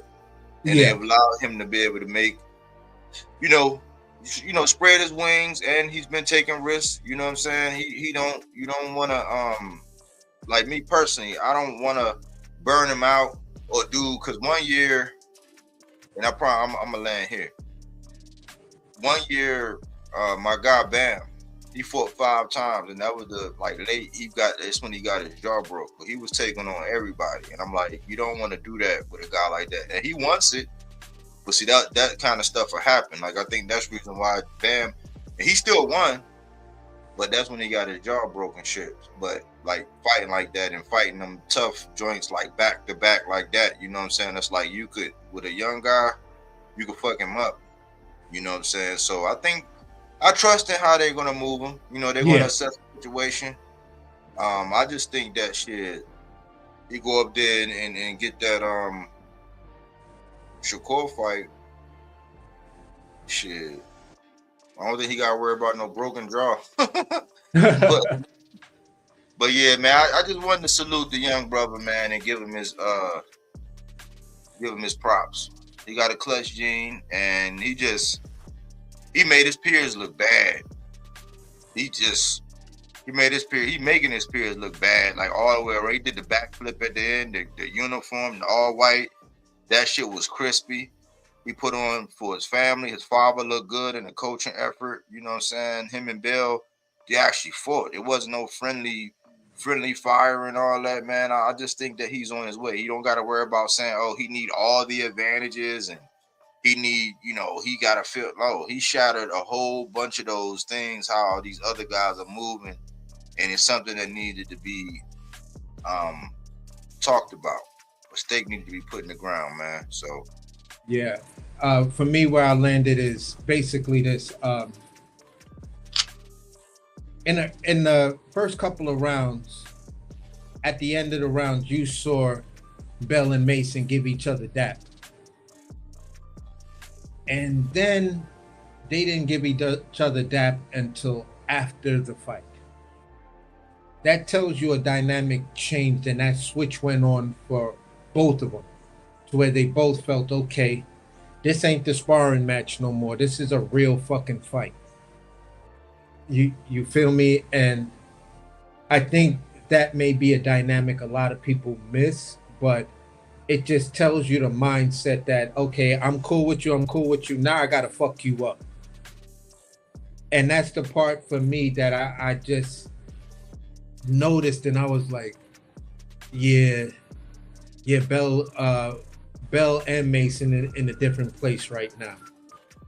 Especially Mason, because Mason wouldn't even acknowledge him. He's like, look, I just want the next round to come so I can keep chipping at you, and I'm gonna win this fight. I'm not about to go home with a loss. So these are the type of dynamics that at the end of the day show me the nature of a great champion.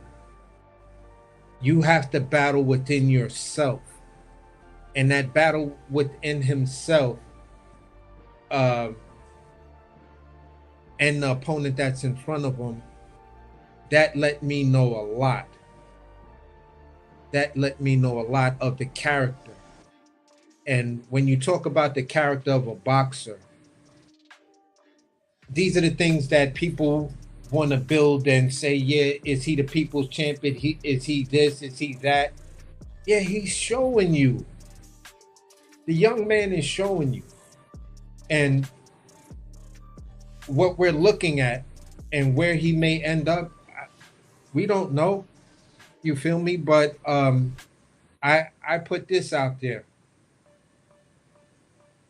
If Mason took, and I'm doing air quotes, what people would say a medium touch, would people come out their face and say, oh, look at Mason, he's now doing the whatever, cherry picking? And it's like, bruh, yeah, that's gonna solidify that there's a narrative around Mason, to whereas people want to try to talk about, oh, the Bud effect, where these great boxers are doing great things, but they won't get the credit for it. Birdman tried to make that argument for Boots and stuff like that. Cigar Talk tried to make the argument. Shakur tried to make the argument for himself. Devin and the Devin Haney fans try to make it for Devin Haney and stuff like that. But when you really look at it, people wanted to diminish David Benavidez went to an elbow. And then you heard certain fighters say, well, I'm not looking to throw elbows and stuff like that. And it's like, why would you say that? Why would you even say that? Like, out of all of those punches, you think the elbow, if elbow was the punch that knocked him out like that, that was fucking him up over and over again, you're going to diminish that whole entire ass kick into one elbow. You're going to diminish his whole entire fight because of the ref stoppage. I'm just like, yeah. These are the guys that are doing it big.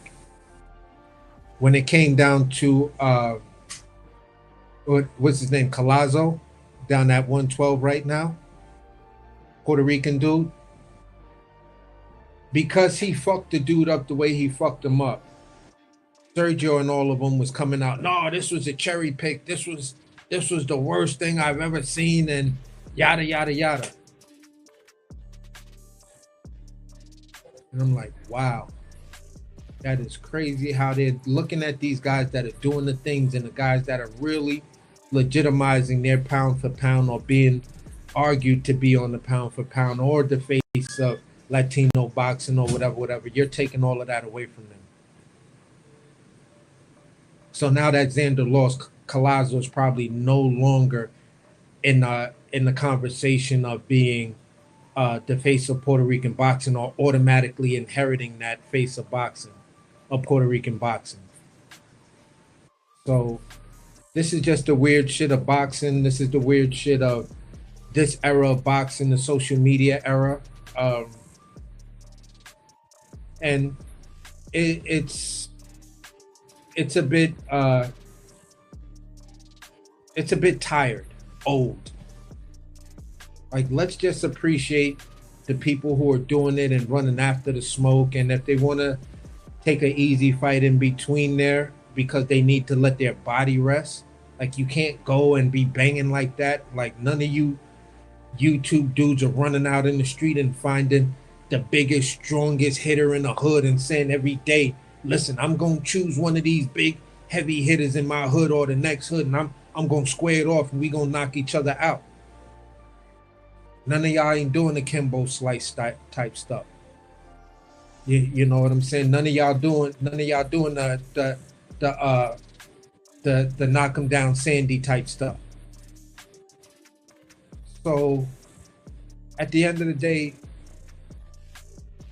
I don't expect every fighter to go one tough fight after tough fight after tough fight after tough fight throughout their career. It'll fuck you up. Your career will be short. And on top of that, if he loses, what are you fans gonna say?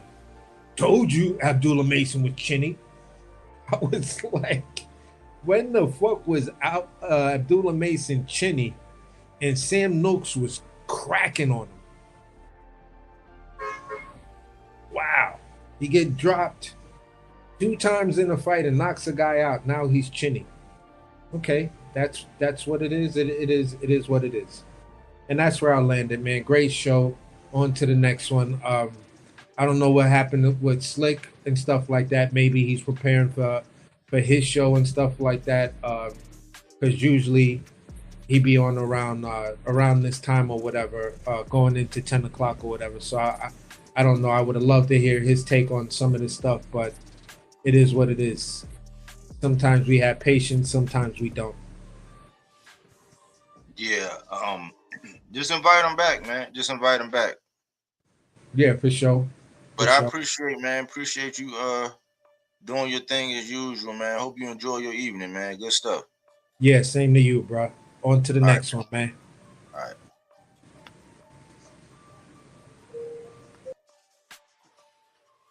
Had another good one in the books, y'all. I'm not gonna hold y'all that long because I'm gonna keep it. I'm trying to keep it at 2, but I say this, man. We can clearly see it's an agenda out here. You know, ask that we pick and choose our battles wisely, man, when we make our talking points, because it is a media war going on. And just because the Zone is the big platform and everybody going there, man, we like, as far as everything surrounding it, as far as the media, like YouTube, the media, we got to do our parts, especially if you're a content creator, to be responsible. Pick and choose your battles wisely. Pick and choose the talking points that you really want to resonate home with, because you might find yourself being part of the agenda and you don't even know it. I just think it's odd that Max Kellerman did a whole segment, and his whole question, what he kept coming around to was, yeah, but can Abdullah Mason box?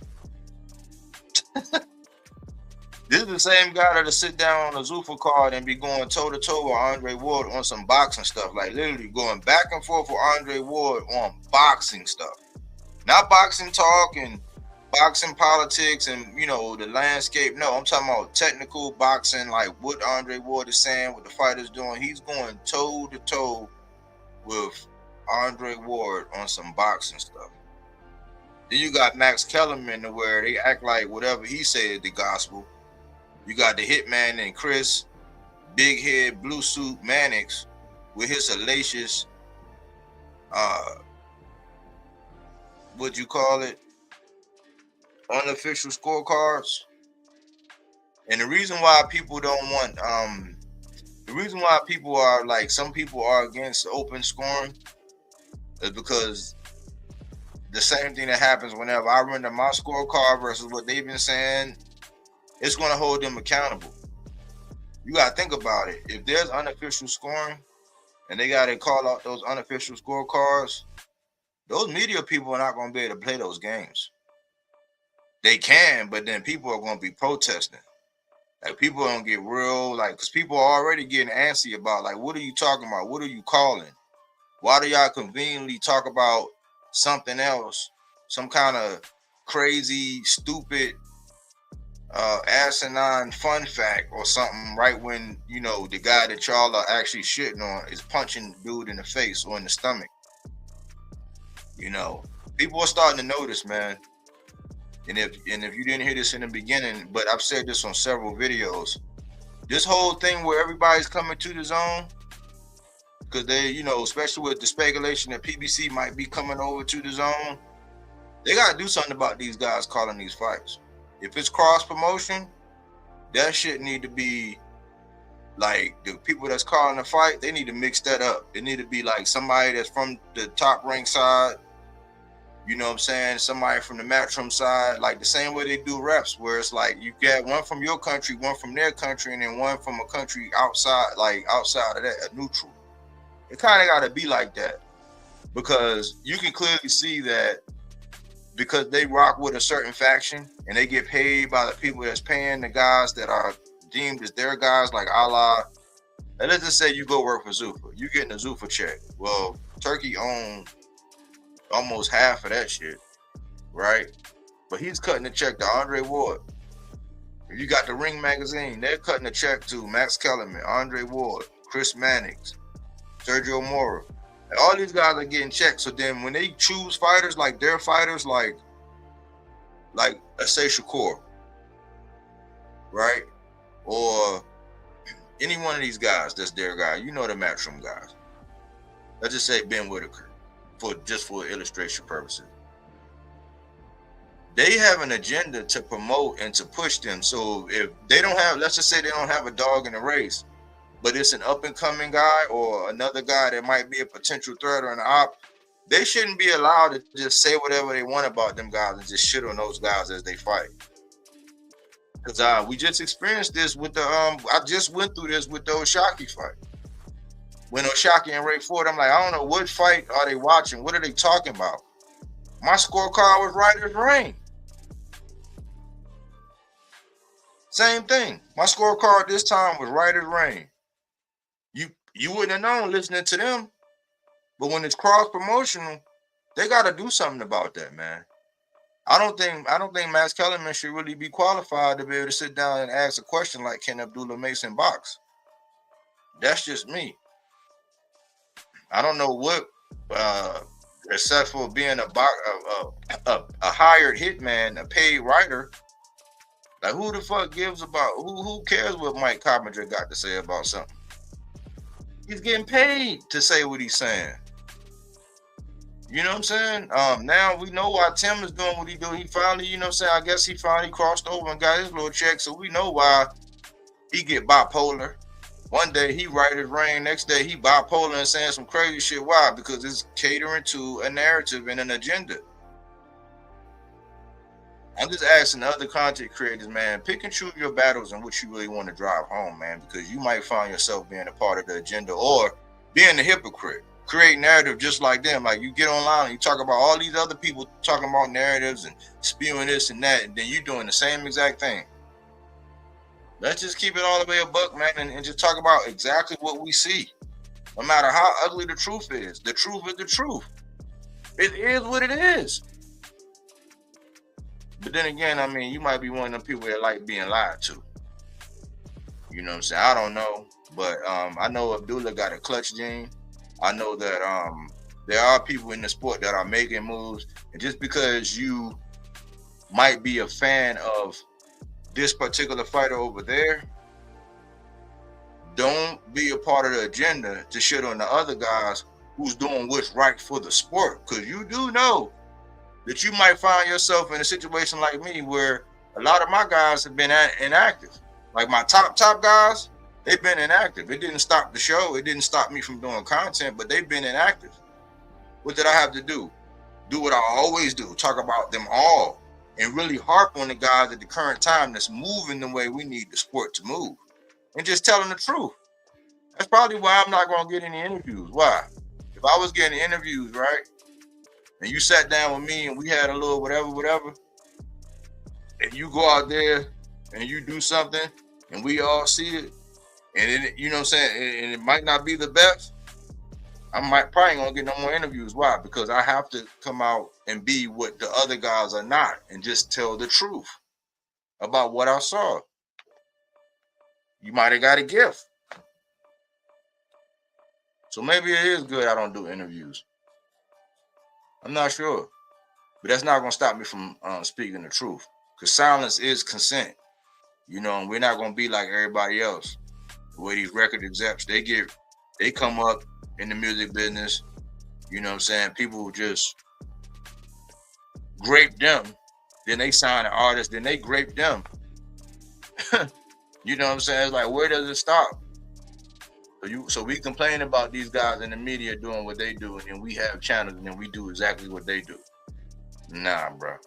You know what I'm saying? Let's just be honest, man, and say, hey, man, my guy, he moving funny right now. He gonna get his shit together. You know, we're gonna apply pressure, you know what I'm saying, to our guy. We're gonna get him moving right. We're gonna, you know what I'm saying, fix his wings so he can straighten up and fly right. And then we're gonna have another boxing conversation tomorrow. Hopefully with this topic today and some of the things that were said, you could put something in your rucksack and move on and take it to your next boxing conversation. We always say, hey, go where everybody know your name. They always glad you came and they always sing your prayers, and then come over here and hear what we got to say. You might learn something. You might have a different approach, a different mindset. You know, we do challenge your critical thinking skills. We don't microwave. We're not knee-jerk reaction. Sometimes we gotta let the beat build. We're quality over quantity. You know what I'm saying? I'll take that all day, every day. You know, salute to Abdullah Mason, his father, his family, the card, everybody that performed. Shushu successfully defended his title. Tiger, you know, he defended that secondary belt he got. You know what I'm saying? I don't know if he got closer to a Devin Haney fight with that performance, but he did do his thing. And I'm not sure if I'm sold on the whole Bomac thing, him and Bomac. You know what I'm saying? That's just me, though. I like them with Prentice Brewer. You know, especially the fight right after Prentice Brewer. You know what I'm saying? But, you know, we can't really pull no strings and dictate. These guys got to do what's best for their career. You know, I think Scooter learned from that fight that he had. It was good to see Abdurraham. You know what I'm saying? Good, solid fight. He had a guy that was using his head and leaning on him and all that. Ibrahim, he had a more crispier performance. You know what I'm saying? I think he had a different kind of opponent. But it was good to see the other Mason brothers getting, you know, some shine too. You know, and I want all the young brothers who get hit in the head for a living to go on and do bigger and better things. It's just some of them moving goofy, and we got to talk about it. Salute to the 300 and everybody who came through and showed some love and support to the channel, man. We'll be back in a day or two, you know what I'm saying, and have another boxing conversation.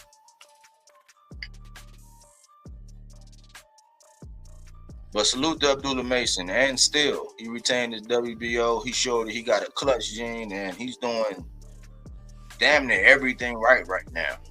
You know, I wish the man much success. And we got another star in the making. Thanks for choosing Bodywork Boxing. But we don't take things for face value. We do that body work. He didn't want to box. He wanted to actually prove that he could punch with you. He was like, what the fuck is this nigga, right? Oh, okay, you want to go to sleep. You tired. Welcome to Bodywork.